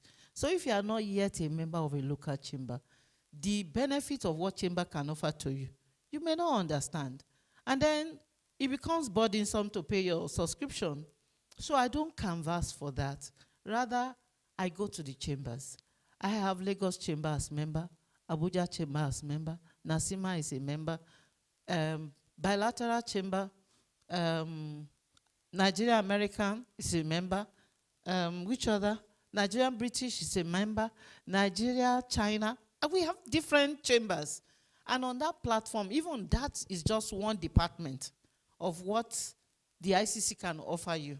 So if you have not explored that, I will humbly, not once, not twice, have sent some people to the DG. Oh, I have somebody who's interested. Because we don't compete with the local chamber. Local chamber understand the local rules, and they are, engaging government or the stakeholders on that premise. We don't want to be at the forefront for them. That is their take. And that's their top. When we have events that has bearing with what you can benefit from as an exporter or as a, you must have listened to me when I keep saying that when we have such programs, I will send it. So the DG will be glad. I'll be happy to let you know about it. For instance, last year we had programs in Kenya for the first time in Africa, chamber-related program, and a delegate came. We have our World Chambers Congress that we hold every two years, and needless to say that the leadership of Lagos Chamber had been well represented on the governing council of our World Chambers Federation. So we leave it at that. And, but that is not to limit you. If you know that you have benefited from Lagos Chamber and you now want to explore the benefit of, please, you are free and you are welcome. When you come to the ICC, I will tell you the procedure. Because before you can even become a member, you must not only be able to pay your subscription, you must also be able to have a reference from an existing member. So, if you want to be a member, somebody like the DG must give a reference. Oh, they have been members of our chamber and they are paying. Because if you don't pay your subscription, and by the way, we remit subscription in euro. As we are collecting your subscription, we also pay to ICC headquarters in Paris. So we don't want to, we are not huge in terms of the level of membership we have. And an entrance fee, which is a one-off payment that you pay in the ICC, is 150,000. And then you then pay your annual subscription, the least of which is 150,000 and above. And it varies from sector to sector. What the banks pay is different from what manufacturing is paying, and so on and so forth. So I'm very much available to take this discussion further for anybody who may be interested in membership. But I want to commend what all our chambers have been doing. They are doing very well. Please give them a round of applause. Having said that also, there was a question about the rules. I think, okay, how do you get funding? Funding is not easy to come by. When people open their banks, it's depositors' fund that is there. And they have responsibility to make sure that the depositors' funds are well utilized. In all that they have taught us, including what we are learning here, we need to have structure. If you want to access a loan from anybody, if you don't have a structure, if you don't have, you don't keep a record, keep books of what is happening in your organization, nobody will be willing to fund. And I must say that the SMEs and MSMEs, they need to really, up their game. They need to up their game so that they can give the banking industry confidence that, because there's no bank that does not have an SME desk. There's no bank that does not have export desk. But the issue is that when they do their due diligence, which mandatorily they must do, they find that some things are not just working right, and so they are a bit reluctant to give the funding when they need to give the funding. For instance, if you give a collateral, you have confidence in your business, they will give you the money. In fact, some of the banks, there's no bank, from what I know, there's no bank that does not organize things like this annually in Nigeria. And the reason is because they want us to be very competitive. They want us to build this economy together. And I know we have the capacity, and we will get there. So I am not the voice of CBN. I am not the voice of the banks, but a lot of the banks, at least 80% of the banks, are members of ICC Nigeria. And it's because rules that govern international trade, they are produced mostly by ICC. You talk about rules like Uniform Customs Practice that you use for letters of credit, International Standard Banking Practice that you use in your engagement, ISP 98. So many rules like that that governs bank-related things, makes the banks to be members of ICC. And if there's need for me to do a mention of your concern, I will go ahead and do it when next we have our meeting. Thank you. Thank you, ma'am. Thank you so much, ma'am. Thank you. Alaji. Well, my DG is here. She will clarify issues. But I would like to start with one of the speakers who made mention of the export proceeds, that the central bank is not allowing us to utilize it. That is not about the foreign exchange remittance utilization. I just want to correct an impression that what you have said is totally incorrect. We are allowed to use 100% of our inflow of funds. And in fact, they have created two accounts, domiciliary account and the, export proceeds account. Both, you can even switch from place to, you can even trade. So it is not correct. I don't know who told you that. We use it,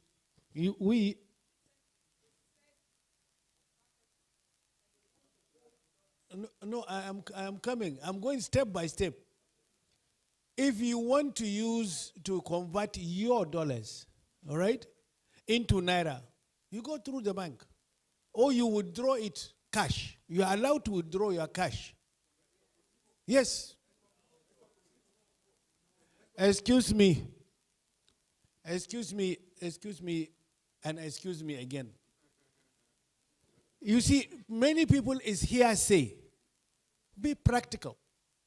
All right? I use my proceeds as deemed appropriate. We do. Man would have shouted by now.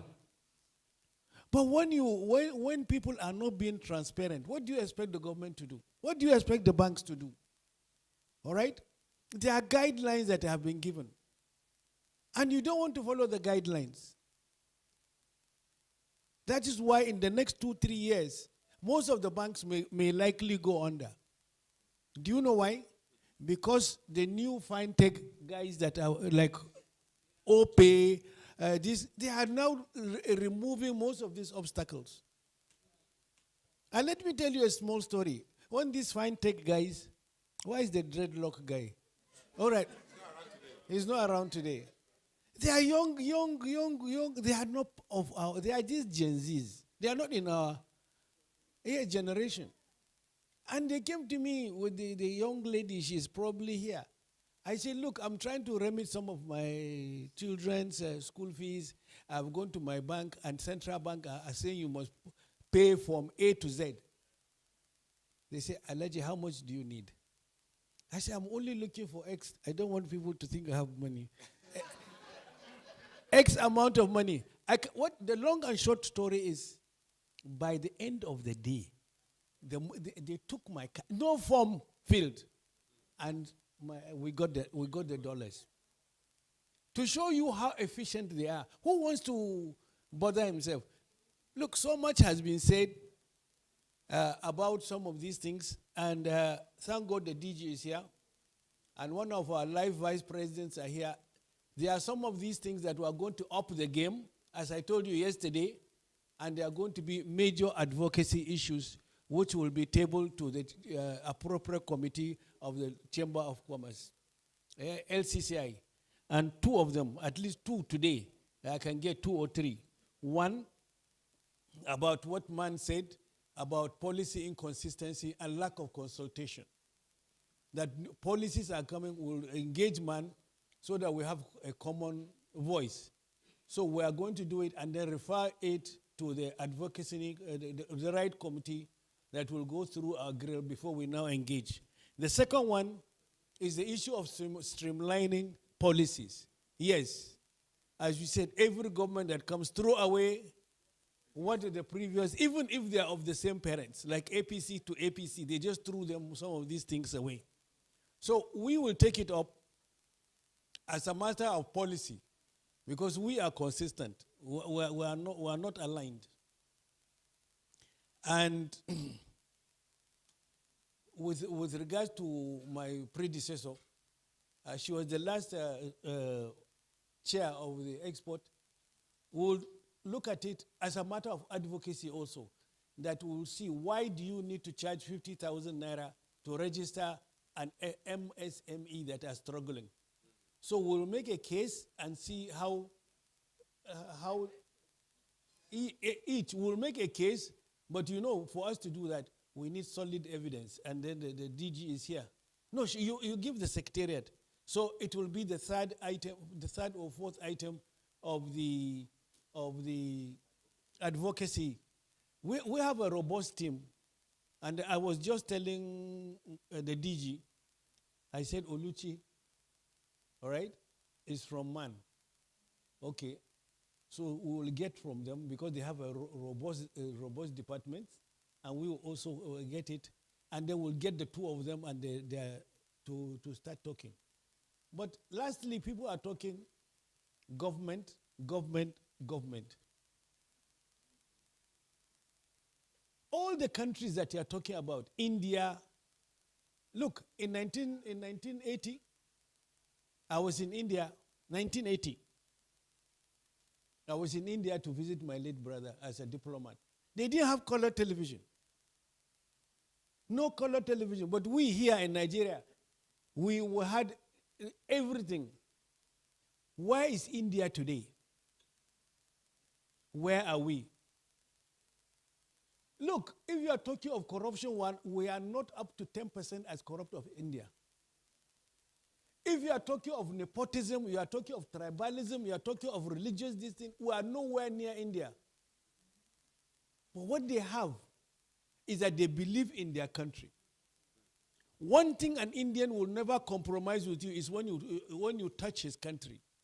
They don't care whether you are Hindu, whether you are Buddhist. They don't. Once they are here, how many of them do you see Indians having their heads different? But we know that the differences are there. But they believe in their country. And when they are given, lastly, when they are given these kind of funds and support, they don't go and marry 10 wives. Sorry, ladies. What I'm saying is what they are saying is that they put it to use and there is accountability. All right? The problem with Nigeria is that if somebody takes somebody, the first thing he will do is how not to pay you back. That is the first, how? They will come with so many excuses. What happened to our money for shipping? You know, we have ship acquisition fund.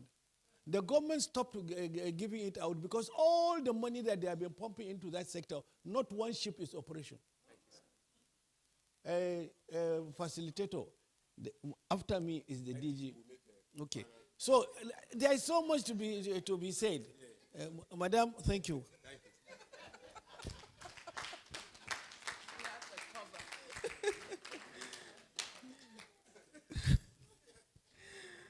So the issue of advocacy, you've been a chair, so you understand. Now sometimes companies are facing issues, but they don't pass it through the right channel. So we may have heard, oh, this is happening. But like he said, we need concrete evidence. at the sectorial group level, and we have about 27 sectorial groups, at the sector group level, the idea is all those in that sector group, they have the same issues. They'll be struggling with the same type of things.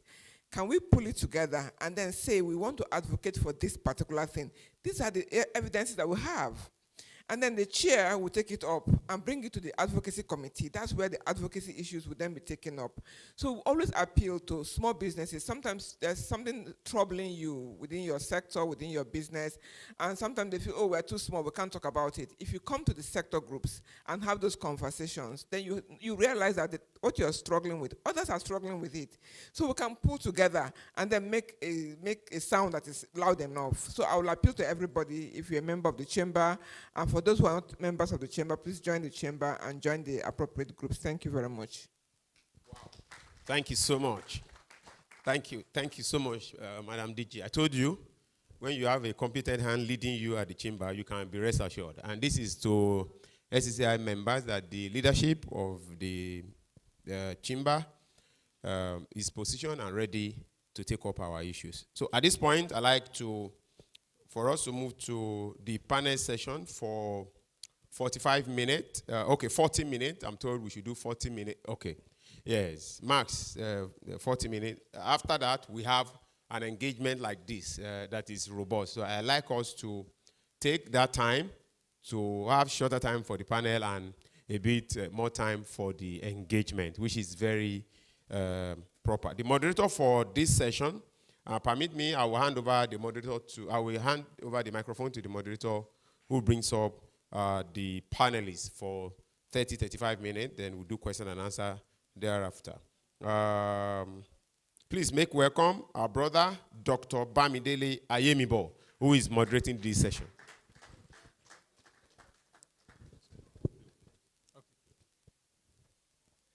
All right.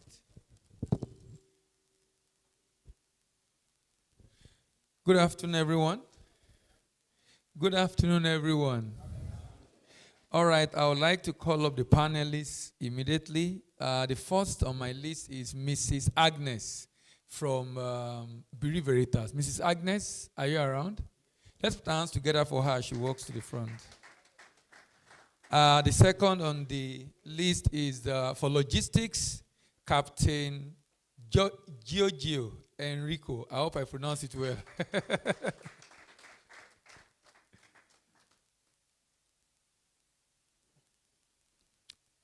Third on the list is the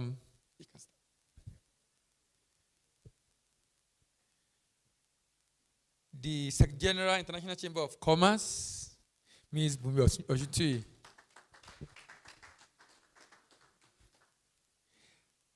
And last but not the least, before then, we have Mrs. Ibiloye from Nigeria's Promotion Council.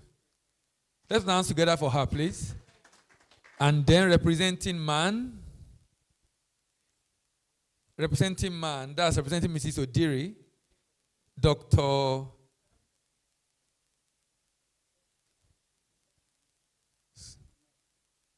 I don't have the name here.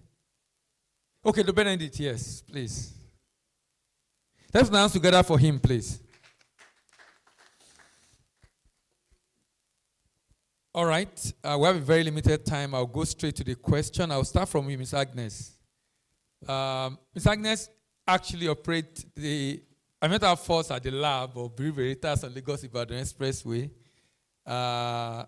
helping with quality assurance for exported goods from Nigeria. From quality and compliance perspective, what are the most common mistakes Nigerian exporters make when preparing their product for international market? And I want to talk about the story of that hibiscus. Please, you remember the hibiscus in Kano, the one that had issue with the sack? Can you remember? The one you mentioned when I visited you. Okay. Good afternoon, everyone.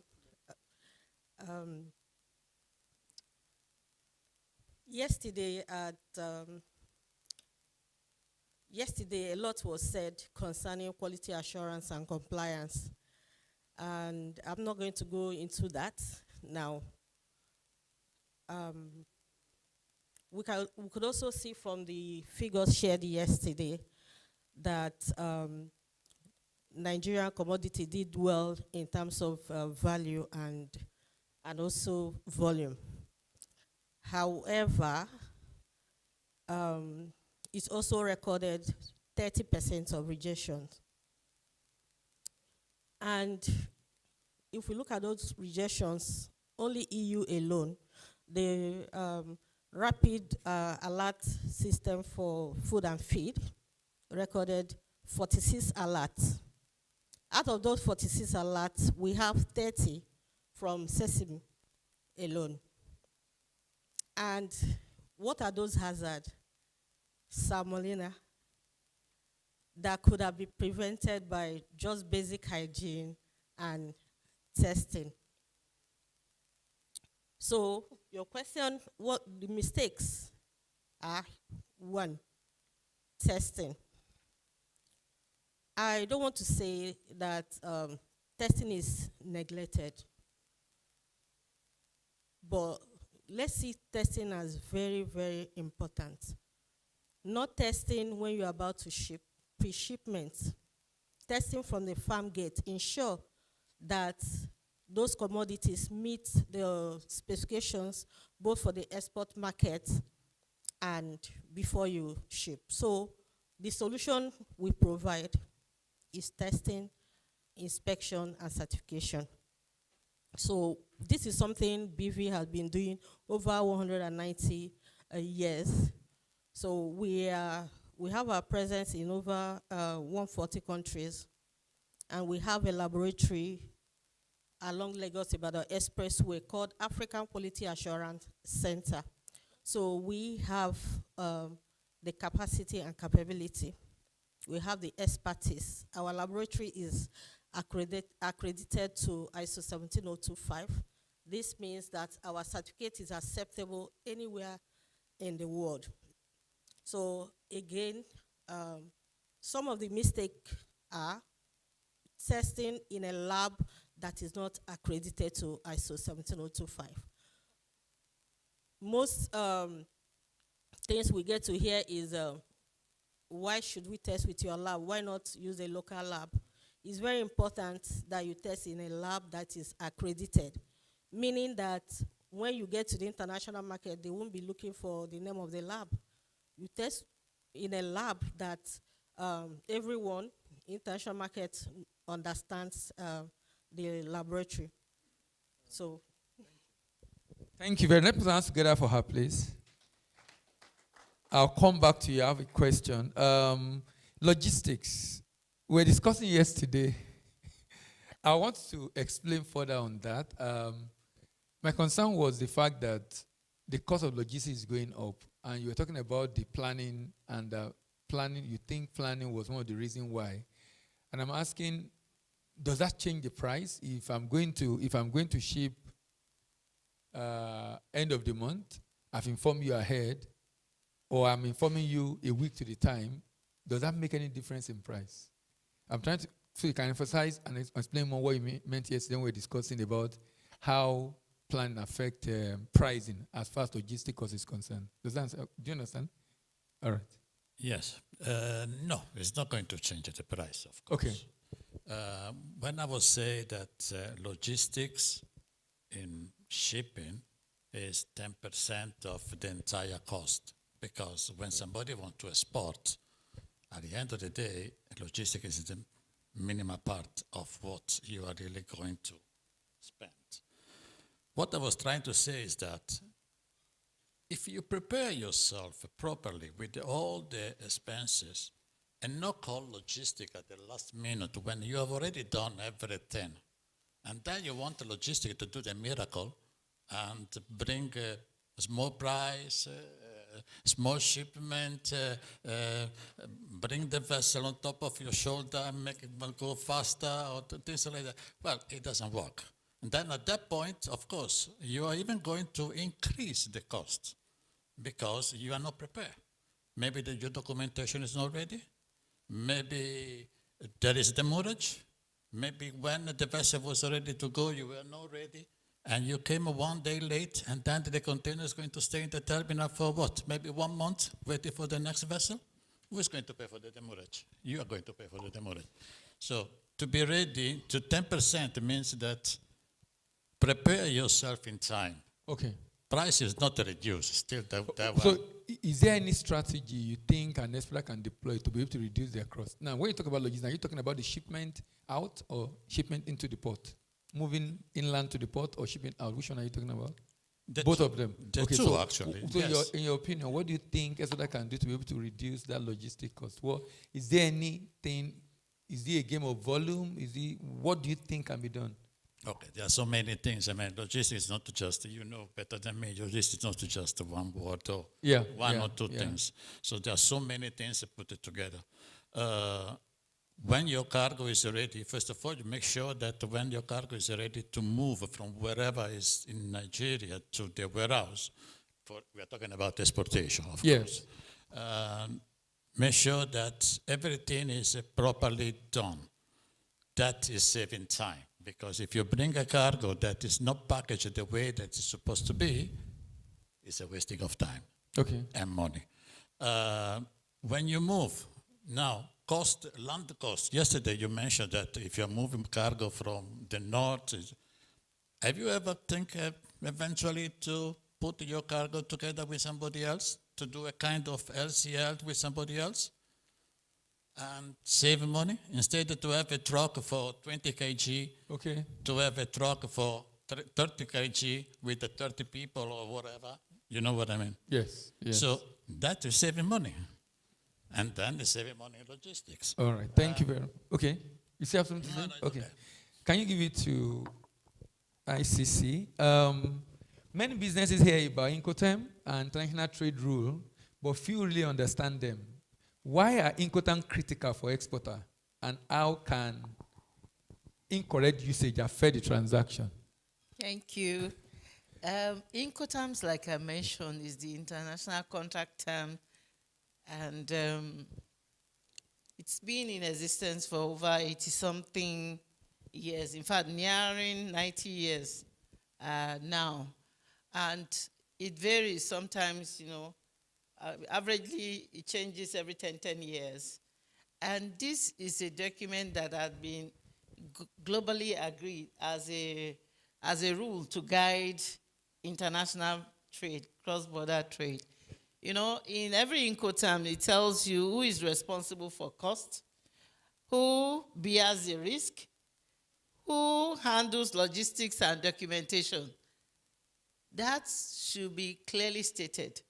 And if that is not clearly stated, the possibility is that people will fall into error and there will be, loss of resources.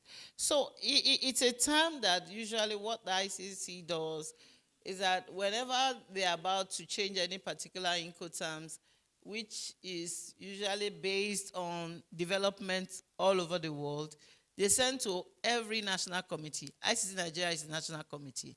ICC Nigeria calls his people, his members, key stakeholders, and say, this is a new rule that is coming up. Can we review it? How can it work in our environment? If we have reservations or anything, we send our opinion. We send our opinion to ICC headquarters. And sometimes they debate over such opinion. Because you see, our environment, we cannot exist in isolation. We have to exist within the global community. And so if we all agree, or 90% agree that, okay, this is what D terms means, the C terms mean when it comes to the Incoterm, then we have to abide by it. Failure in abiding by it will lead to litigation. So for me, what I would recommend to everyone is that please try to learn more about the Incoterms. Before you drop the mic, so how can exporters who want to learn about Incoterm, how can they get, I know there are materials, and ICC says, how can they get that particular, the booklet from ICC? Okay, I will say to members here that ICC Nigeria does not produce the document because there's an intellectual right on the Incoterms. And so we buy on your behalf if you need to buy a copy. And they come in variations. They come in dual languages. They come in single language, and you may wish to even brand it in your name. Issue. It's a big issue for our members. You know, it erodes their competitiveness because you are not going to be selling less than what costs you to produce. You know, so it's a major problem for us whenever customs, in fact, anytime customs sneezes, it affects the manufacturers. That's just the summary. Anytime they sneezes, it affects the manufacturer. Same happened to CBN in terms of access to foreign currency and how they also manage the one they already have with CBN and the rest. So we also come to issue of regulations. Regulation, the NAFDAC, the SO and the SON regulations. So we also have issues with that. Sorry, I hope that's not my name. So what? Good. Yes, my name is Benedict Oviosa. Obhiosa. Okay, displaying is there. Oh, Yes. Okay. Obhiosa. Dr. Benedict Oviosa. Thank you. All right. So that are the issues we're having our members, and I think depends on what government policy is to that effect. But from time to time, it's always the problem, and that's why we always see man in Abuja trying to talk to customs and other government agencies in charge. Thank you very much. Let me come to NEPC. I know NEPC have a number of initiatives. You do a lot of training, and in recent time, a lot of certification that a number of people have benefited from. And I've heard people some people actually don't believe this, even though I know people personally that have benefited from it. And the reason is because they don't get to know, okay, I'm coming to this, how do I get to know when this is going to happen? How does a new exporter key into some of these benefits and opportunities provided by NEPC? Thank you. Thank you, Mr. Moderator. The Nigerian Export Promotion Council will have a lot of certifications, and most times when we call our SMEs or MSMEs for them to participate in it, it is being advertised through the dailies. And so as many that applied for it and are shortlisted, they are good to go for the certification. We reach out to them too through text messages, and we call them too. We make calls to them. Okay. Because I know that, I know how many people read newspapers nowadays where you get your news on the go. And reaching out on, like you said, on WhatsApp, phone calls, since you have their detail, might be a good way to be able to get it. All right, Madam, you didn't mention can you give her the mic, please? You didn't mention what I talked about. Let me remind you of the story. I really want to talk about it because of those doing commodity.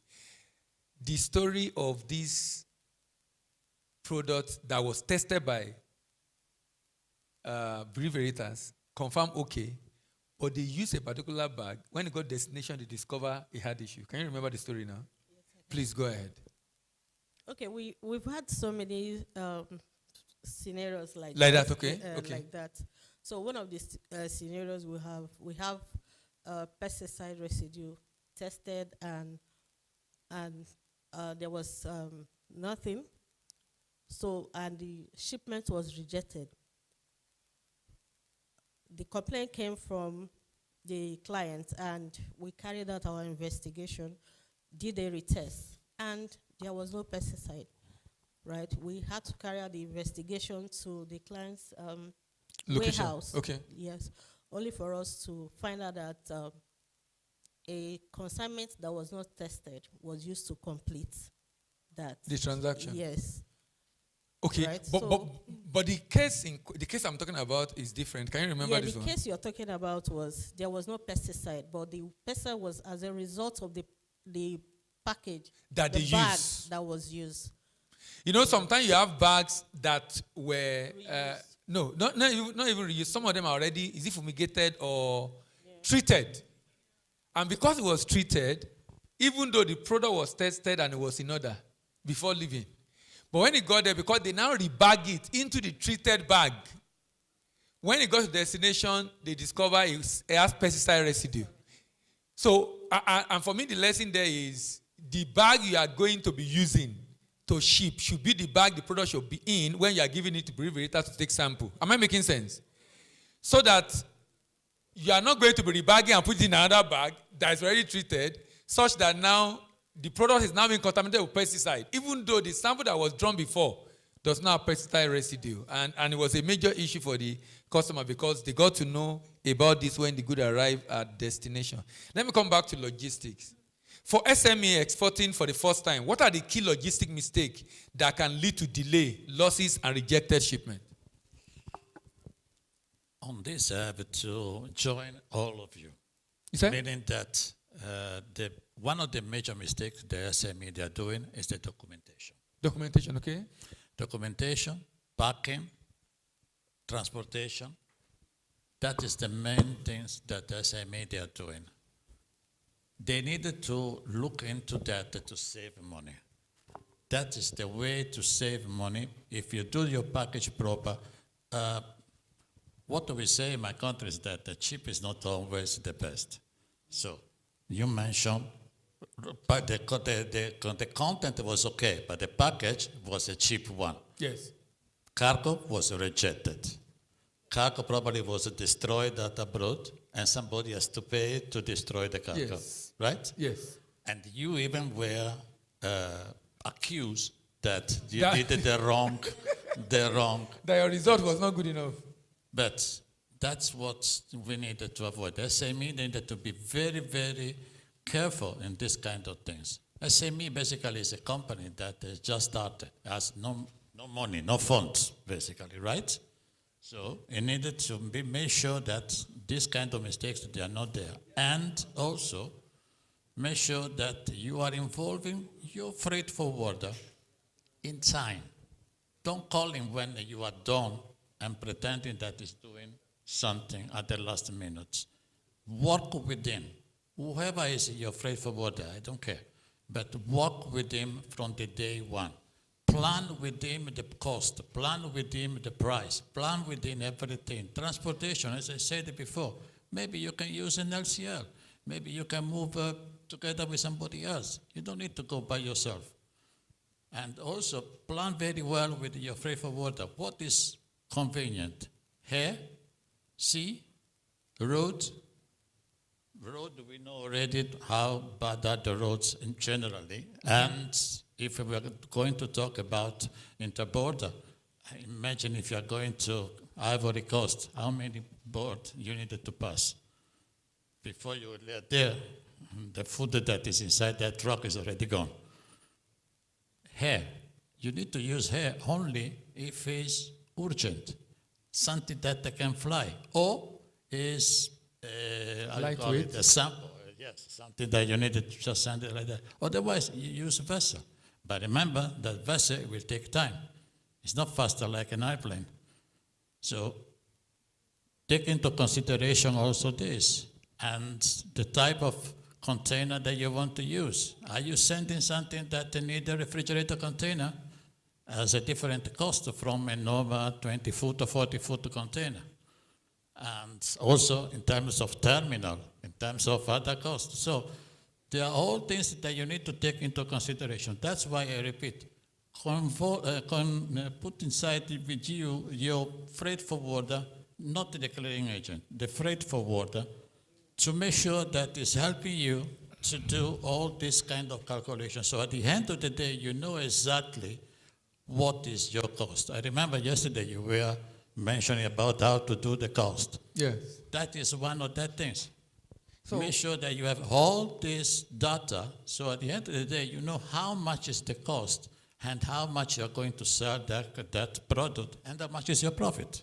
Okay, so for AFCFT, there's, even though the challenge of payment is being solved, we've had PAPS, we saw Switch yesterday, logistics has been a challenge. What do you think is the challenge of logistics in Africa? Why do you think, if I'm shipping, I know, okay, there are a few vessels going from Nigeria to Ghana. If I'm shipping to Ghana, or if I'm shipping to UK, I'll get a better price shipping to UK than Ghana. So what do you think is the issue with Africa being unable to get vessels that operate regionally, such that if I'm shipping to Ghana, it doesn't have to go to UK first before coming to Ghana, going to Ghana straight? I don't know. Let me say this. There is no vessel that they are moving within West Africa.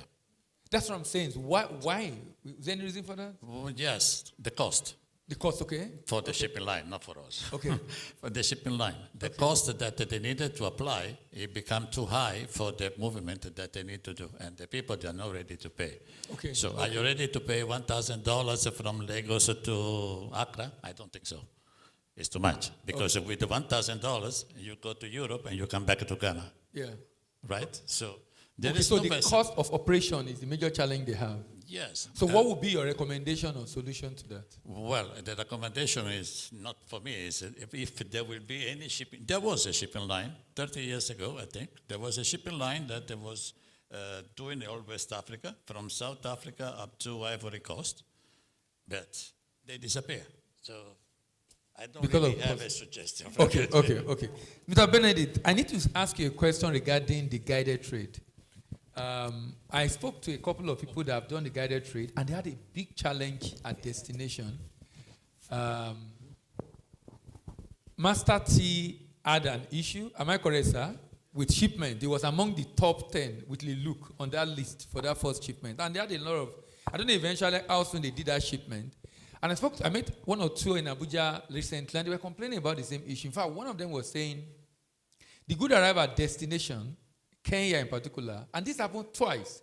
Both the one the minister did with Uganda Air to Kenya and the one of Grand Initiative. And they said, when the good arrived in Kenya, they had to pay duty. And my question is it that the product ab initio was now among the 90% liberalized for Kenya? If that's the case, is it that they were not advised? Why were they part of? Because if it's not, why were they added to that good to be shipped to Kenya? Only for it to arrive in Kenya. In fact, the second one, UNDP funded that project. UNDP had to pay that payment because the exporter said doesn't have the money to pay because it was supposed to be duty-free. So I don't know if you are aware of this and what do you think would have happened? All right. but please, before I comment on that, I want to quickly make a little recommendation about the logistics. Okay. Now, 2016, Nelson came up with C-Link projects. And the C-Link was meant to fix this issue. To fit this issue of exporting from here to Senegal, Ghana, Togo, Republic of Benin, and the rest. So after some time, the thing has gradually disappeared from discussion. Sorry to cut you. I spoke to Mr. Hope? Hope, yes. Last 2 weeks ago in Abuja. Yes. And he said it's still on. It's still on. It's still on. He said it's still on and that 10 years ago. They might be doing a shipment this year. He was talking about a lot of issues they face in it, but it's still on. So let's hope. Let's keep hope alive. It's all right. Now coming to the guided trade initiative, the trade was not guided. Yes. Now, if you have your phone, right as we are talking, go to e-tariff. When you get to AFCFTA e-tariff, you are in Nigeria. My company is Benedict Limited. Or my product is, let me say, cocoa. Let's assume cocoa HS code is 180600000. That is cocoa beans, for example, that I want to export. I put my name, my products, I put my country. Then I put the country I am going to there. It will display to me if it's free. Yes. So then they shouldn't be. So okay, I understand the fact that it's not guided. That means that it was not guided. That's why they didn't know it was not. Yes, you will know from day one. I'm having a training with some company next week. Do you get? you will know from day one what you are paying. Now, let me quickly give you this one free of charge to this audience. If you are going to be exporting lubricants like engine oil to any ECOWAS country is 2.0 duty. But engine oil to Cameroon is 4.0 duty. Now, that is the negotiation of ECOWAS. Okay. Are you getting it? Okay. And Cameroon is no longer ECOWAS. Yeah. The last time I checked this was in February. I have not checked in March and today. Central Africa. No, okay. Now, what I mean is this. The company I was with having a breakfast with that day asked me about Cameroon, so I just did Cameroon. I did another country. All ECOWAS countries are 2.0 duty. Of course, you know, ASCFTA is a gradual elimination of duty. So if they have told them and said upon arrival in Kenya, you are not going to pay duty, no problem. Is Kenya, okay, although Kenya is not among the GCs. The GCs are the six countries like Zimbabwe, Malawi, Ethiopia, and 3 other countries who said they cannot do 10 years. They will do 15 years. Okay, gradual liberalization. Yes. And there is also, they are among the LDCs, the Africa LDCs.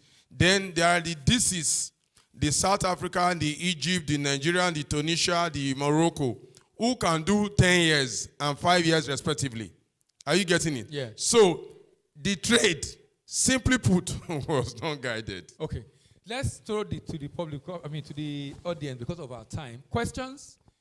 1, 2, oh, come in, okay. 2, 3, 4, 5. Okay, let's start with you, sir. Can we have a mic in front?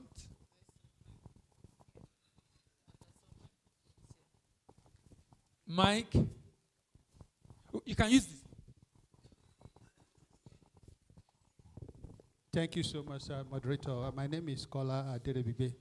Just a comment regarding you ask about the logistics within West Africa. Okay. I think we're improving gradually. Currently, it was sometime last year, a company called Clearance Shipping. Yes, I saw the news. Clearance Shipping, they've started going to all those places, though the cost is still high, but within 3 days, I think we're going somewhere. Yes. Until we have enough vessel, then they can have now economy of scale. Thank you. Thank you very much. Not ceiling. It was Clarion. You can, maybe you bring the mic to her later. Madam, do you want to speak now? Okay, yes. Number 3. Yes.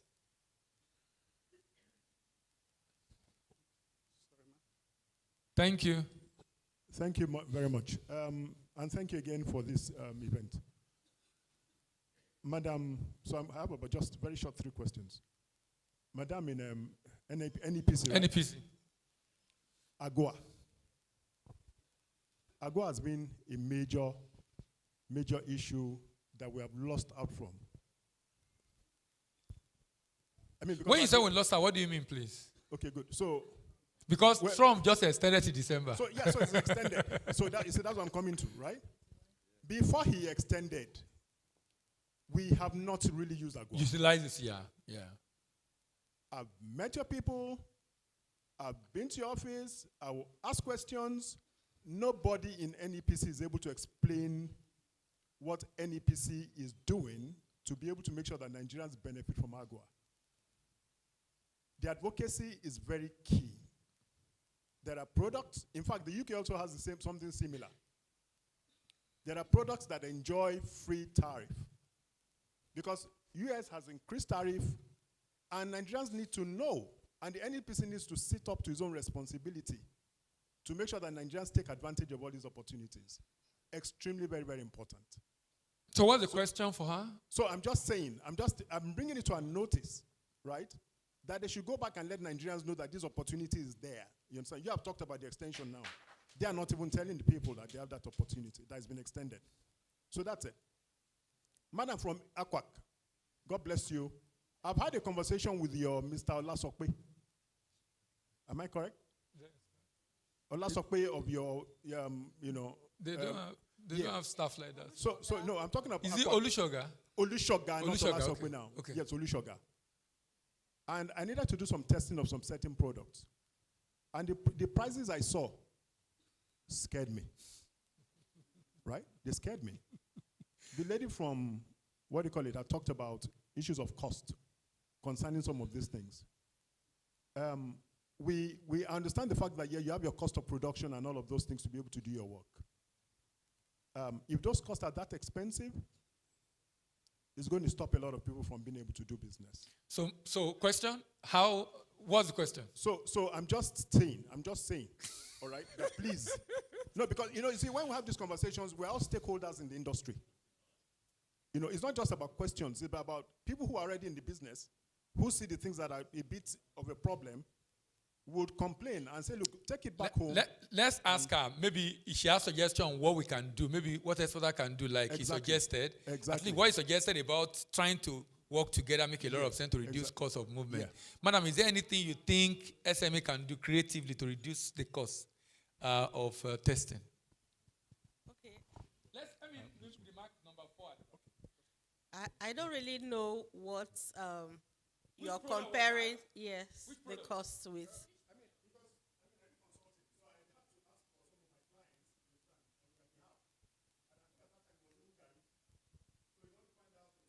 The parameters.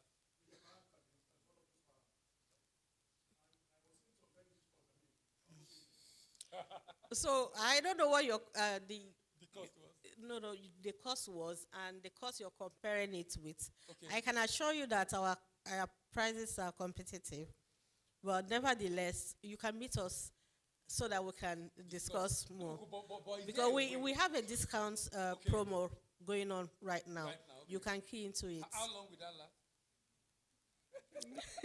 We can discuss that. There's always room for extension. All right, thank you. Okay, number 4. Madam, I'll come to you, man.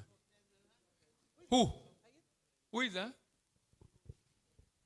No, sorry, please. Let's talk number 4. I didn't see your hand before, but we'll come to you.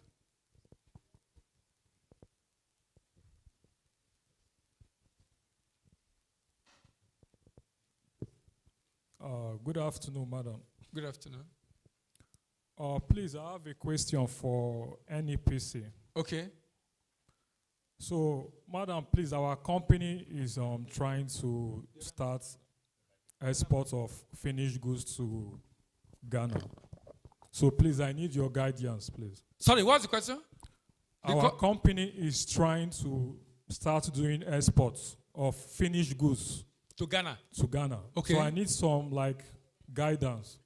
Okay, so I have 2 questions. Okay. Please, the first question is this. Is it compulsory to have an AFCFTA certificate to start doing exports to Ghana, or can we use the NEPC certificate? That is the first question. Second one. Then the second question, what is the process and the documents needed to move goods, finished goods from Nigeria to Ghana? Like someone that is just starting. Were you around yesterday? Yes. That was discussed yesterday. No. It was the question I asked yesterday was referred to NAFDAC. No. There was a session, maybe you came late, a session yesterday on the export process generally to any I'm countries. talking for AFCFTA, not for... The export process is the same. It's the same. The difference is if you are doing under AFCFTA, in addition to that process, you will need the certificate of origin to be able to enter that country duty-free. But to enter Ghana, if you don't have AFCFTA or ETLS, you can see export, only that you will pay duty.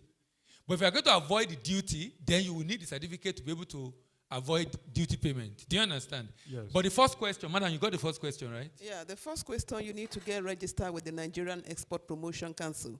And for you to get registered with the Nigerian Export Promotion Council, you must have a limited liability company, not a business name, not an enterprise. No, madam, we are already registered. I'm asking if it is compulsory to have an AFCTA certificate to do export. He has just answered it. I've answered that already. Yes. You don't need that.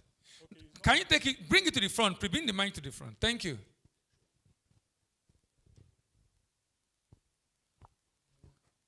No, he's bringing it for you.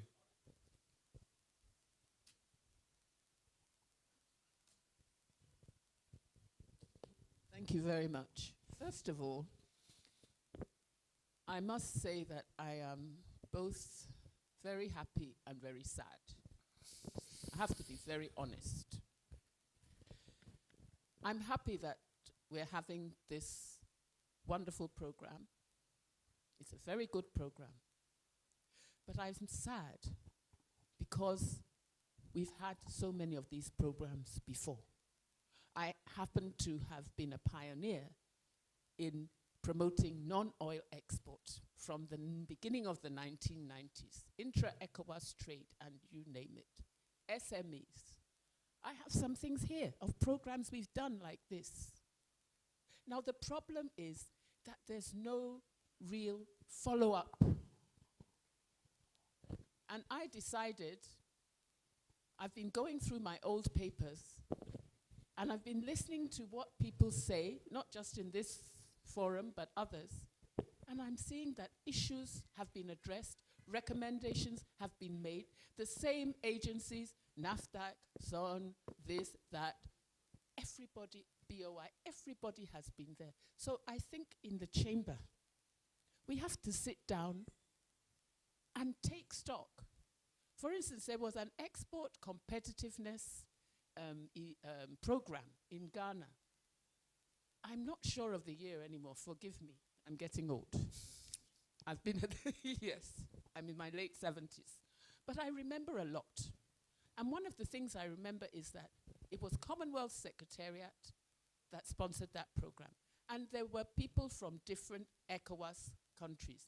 And the idea was for us to sit down and finally understand what competitiveness meant. Not comparative advantage, but competitive advantage. I was one of those that helped to write the Nigerian paper. And I am going to take it up now as my duty to go back, if I have to go back to Commonwealth Secretariat. But it's not them, it's us. It was in our system. It was through Export Promotion Council. I'm sorry. They're the ones that suggested our names. We wrote the paper, they forwarded it. That's just one instance. Sorry, but this issue of agencies charging more, you know, so much for different, what do you call it? Testing? Testing and so on. NAFDAC, SON, and everything. I happen to have spoken at the World SME Conference in, I think it was 2004. Either 2004 or 2005. The next one was in Nigeria. I was part of the drafting committee.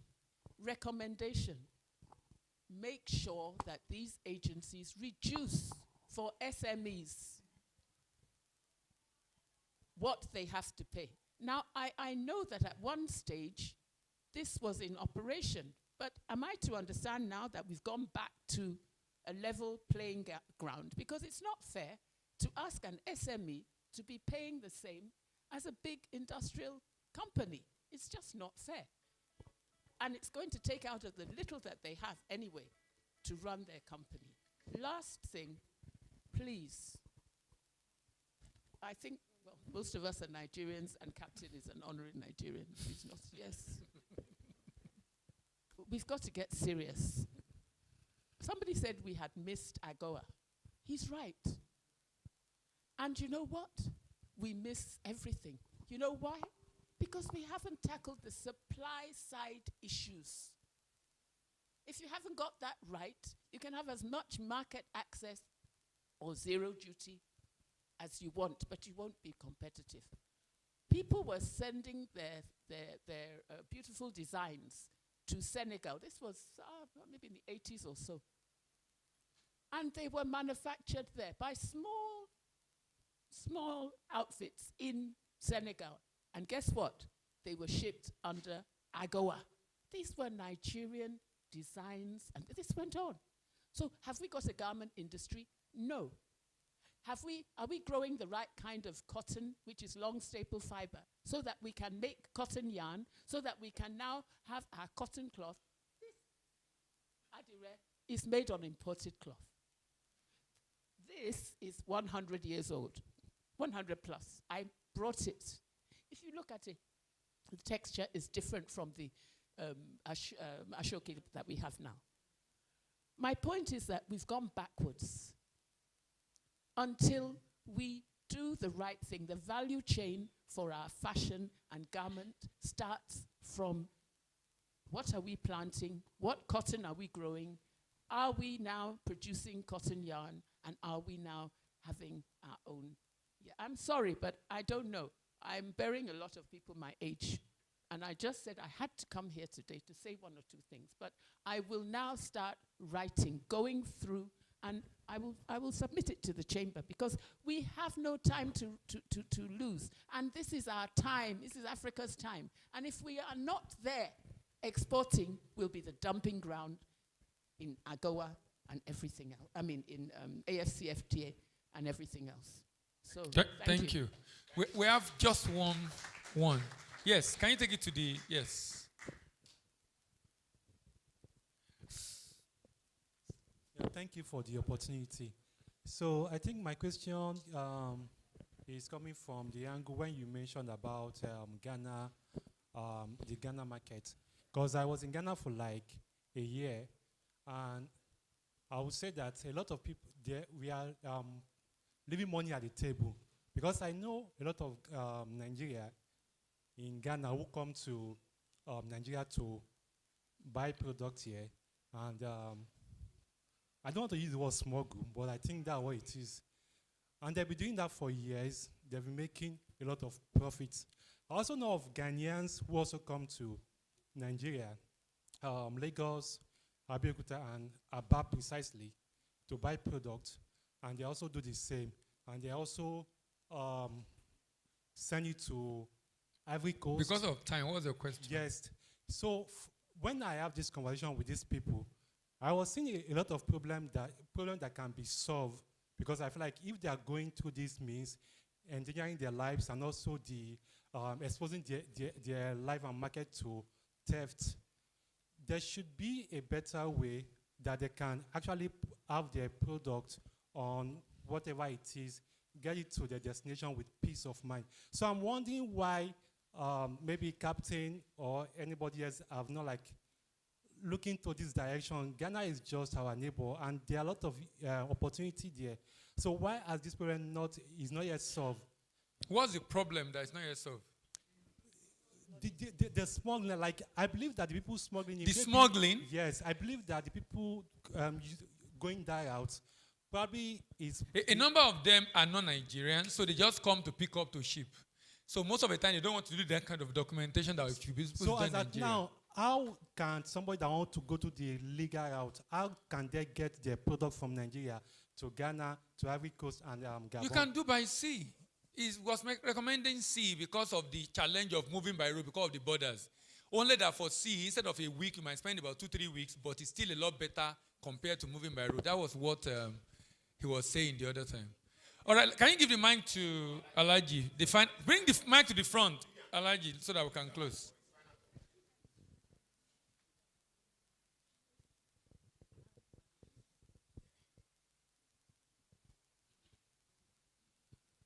Well, I want members to understand that, people who are here, that the chamber exists. We can only support you if we know what your problems are. I do recall one of my members in the export group tried to export furniture.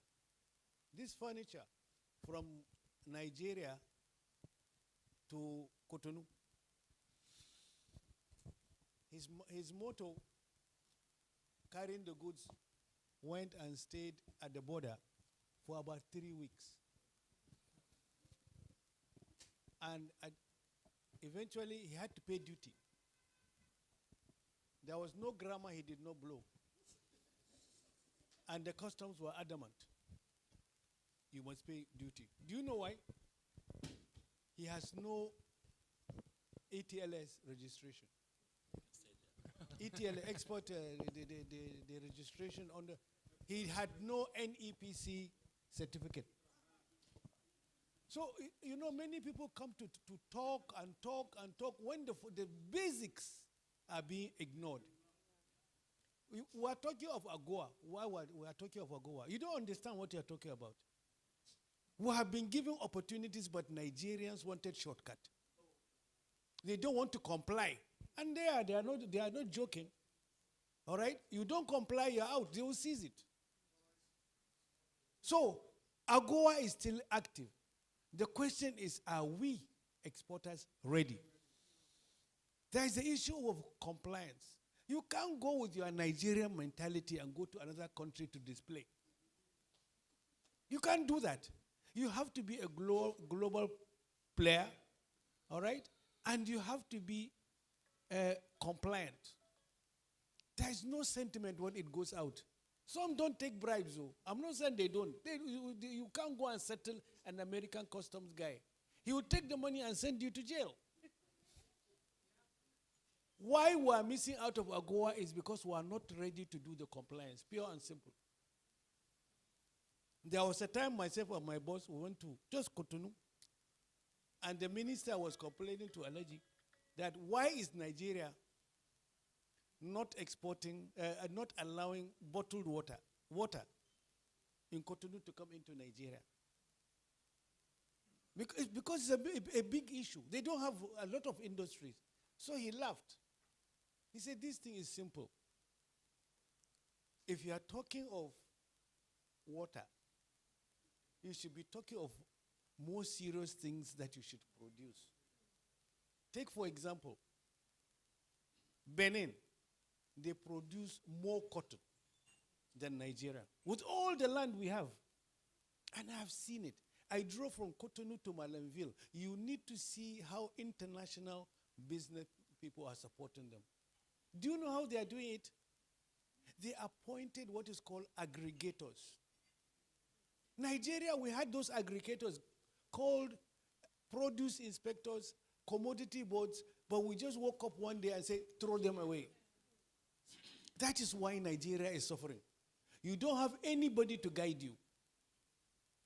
We all, as soon as you see money, it's all of us. Oh, as soon as you have money in your pocket, you feel like you are equal to the president. I'm telling you, you go there and be carrying your shoulders with your beads and whatever you are saying, I want my goods to go. Simple. You don't want to do the right thing. What we should be advocating for, the whole of Nigeria will have only one testing center. That is Bureau de Veritas. Look at Nigeria, as big as this country is. NAFDAC cannot do it. SON, they cannot do it. They are not recognized. Why? Because they don't have the basic equipment. I work with Dangote Group. I know what we fought, the quarrels we fought with the NMPC to test fuel. You remember? We had to prove to the whole country and the world, we have the equipment, let them show us their own.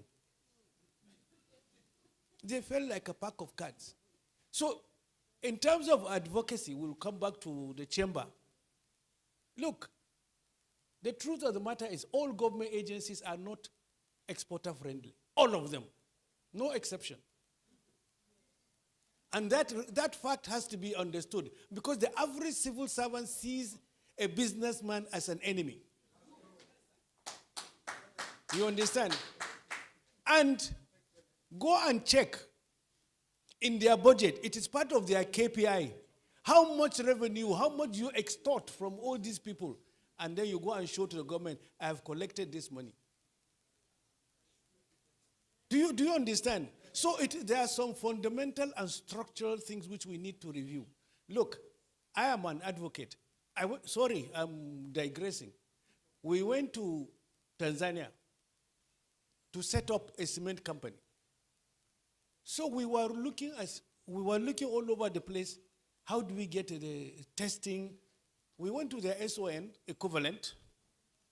We said, look, we want to send it to Zambia for the test because they didn't have. And the man said, the DG said, Alaji, sit down. I said, no problem. I was standing. He said, in Tanzania, what the government did, you know, they are from the they had socialist orientation. They said, what we did is that we empowered Our universities, we gave them money to build their capacity in terms of testing. Go to the University of Tanzania, whatever results they give you, they are recognized. Now, in Nigeria, which university can you get that? Which university? Zero. Sorry, I know I'm being called to order. But you see, the fundamentals are that, look, we need to have an advocacy trust. We have to be aggressive in our advocacy policy. All right? We are not shouting down anybody, but we need to change the orientation of our government. You have to be business oriented. Look, you can't see the president of America moving, all right, without his business community back and some of the relevant agencies. I would like to see a situation whereby SON, what do you call them, NEPC, and what have you, are empowered and enabled. As at now, they are not. You tell them to go and promise people ETLS, what do you call it, EEG, all right? They will go and fight and they talk about people to export, you'll get EEG, and they are helpless because that EEG equivalent is not embedded in the budget. So it now has to go back to the National Assembly and they will ask us our arm and our leg. So we just need in our advocacy to take it that in the budget of NEPC as an example, we must put the annual amount estimate as EEG so that the ministry or the Ministry of Finance will disburse it without pain. And lastly, and I said lastly, we need to support the government to support us. It's not always good to criticize without solution. What we are good at, we'll just go and criticize, and then when you finish criticizing, you have nothing to tell him. How do you improve? And the only way we can do it is through advocacy. Going back to history, as Madam said, these things are already there. And we have a library here. You go to Man, they have a robust system. In fact, it's like a university there. There are research materials. We just need to shape our advocacy and we move forward and we continue and be aggressive. Thank you. Alhaji, thank you so much. Have they taken their wrapping up thoughts, I believe?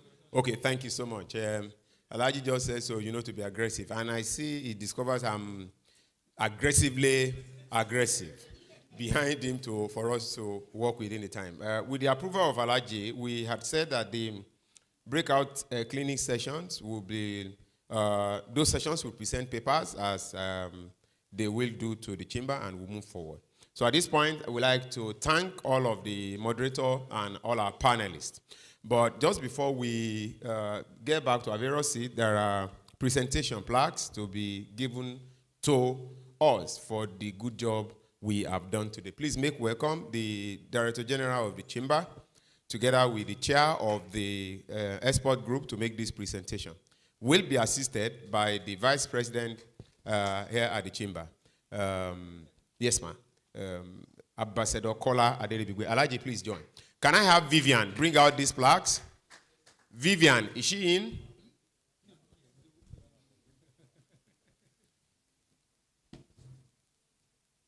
Please, somebody from the membership team should please help me.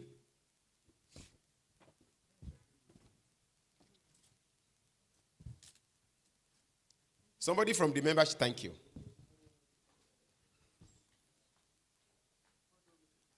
Just stay with Alhaji to support the DG in giving this out. Agnes, we do, right? Please, let's put our hands together for Madam Agnes. So,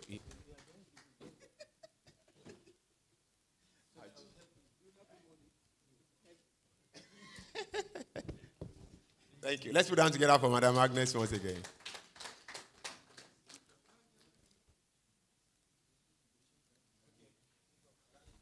Can we have somebody from the membership team please join us here, please? Somebody, please. Are we good? Thank you so much, man. You'll be given the pack. Somebody will bring it to you. Next is Captain Del Zelo. Put your hands together for Captain, please. Hold it, yeah. It's heavy.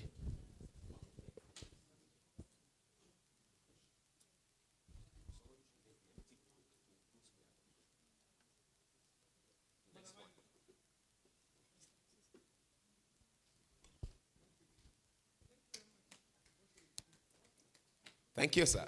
Thank you, Captain. Thank you. Next, Mrs. Olubumi Osuntuyi. Let's put hands together for her, the Secretary General, International Chamber of Commerce, Nigeria. Aji.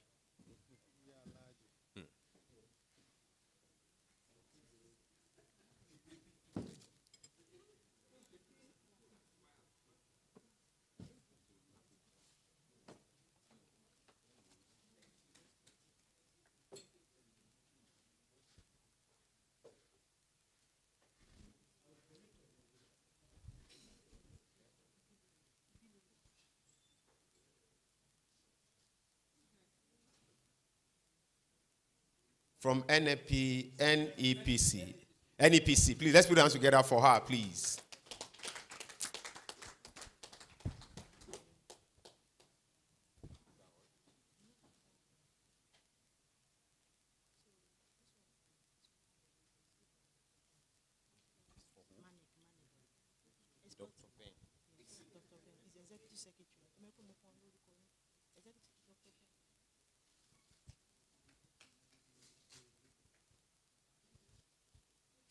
Last but not the least, but powerfully so, please put your hands together for Dr. Ben as he received this. Please, let's clap for Dr. Ben, please.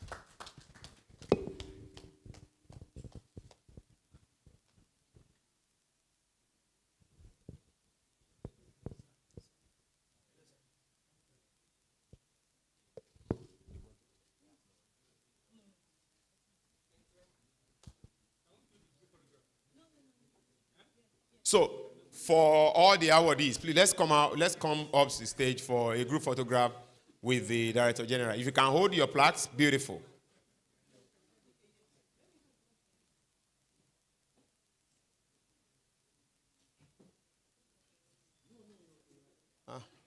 You have scattered my photo. It's Alaji. Yeah, Alaji should be, yes. Sir, let's do it this way. You don't want the DG to sack me. We are good to go.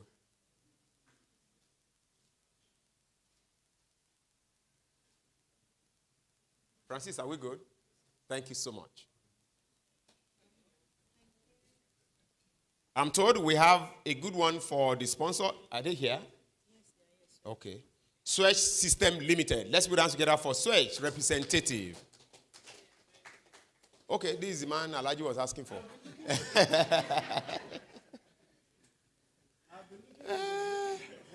The dreadlock guy. Yes.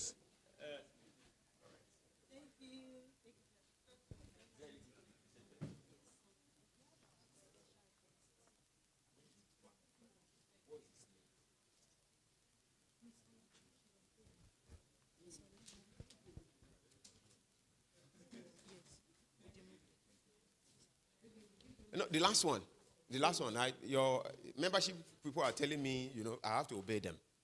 For the special guest, Ms. Olushi Odimuko, let's put our hands together for her as she receives her own plaque.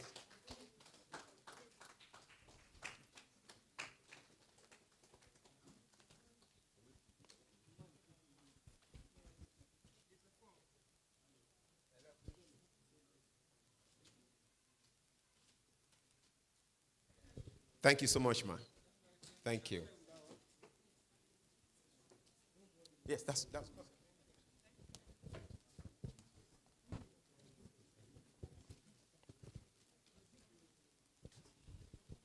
Please, I don't want to bother the DG so much for us to climb up stage. Please make welcome the DG for the closing remarks, please. Please, let's clap for the DG, please. Good afternoon, everyone. Thank you so much for your time. You've been very patient with us for these 2 days. But I want to believe that these 2 days would have made some impact for your business. We all want to export, and at the chamber, we are constantly advocating for non-oil exports, and you are the ones who will make it happen, not necessarily the chamber. So we want to encourage that whatever it is that you've taken away from here these 2 days, please put it into practice. If there are other areas that we should have covered that we didn't cover, please let us know. We want to continue to build capacity so that this non-oil export and diversification will be a reality. I say thank you to our sponsors. I say thank you to our speakers, to the panelists, to the moderators. I say thank you for all that you have done these 2 days, and we look forward to more collaboration in the future. Have a nice day. God bless you. Thank you so much. On that note, we'd like to call it a day for today. If we have refreshment, it will be handed over to you. If not, I wish you a great day ahead. Thank you so much.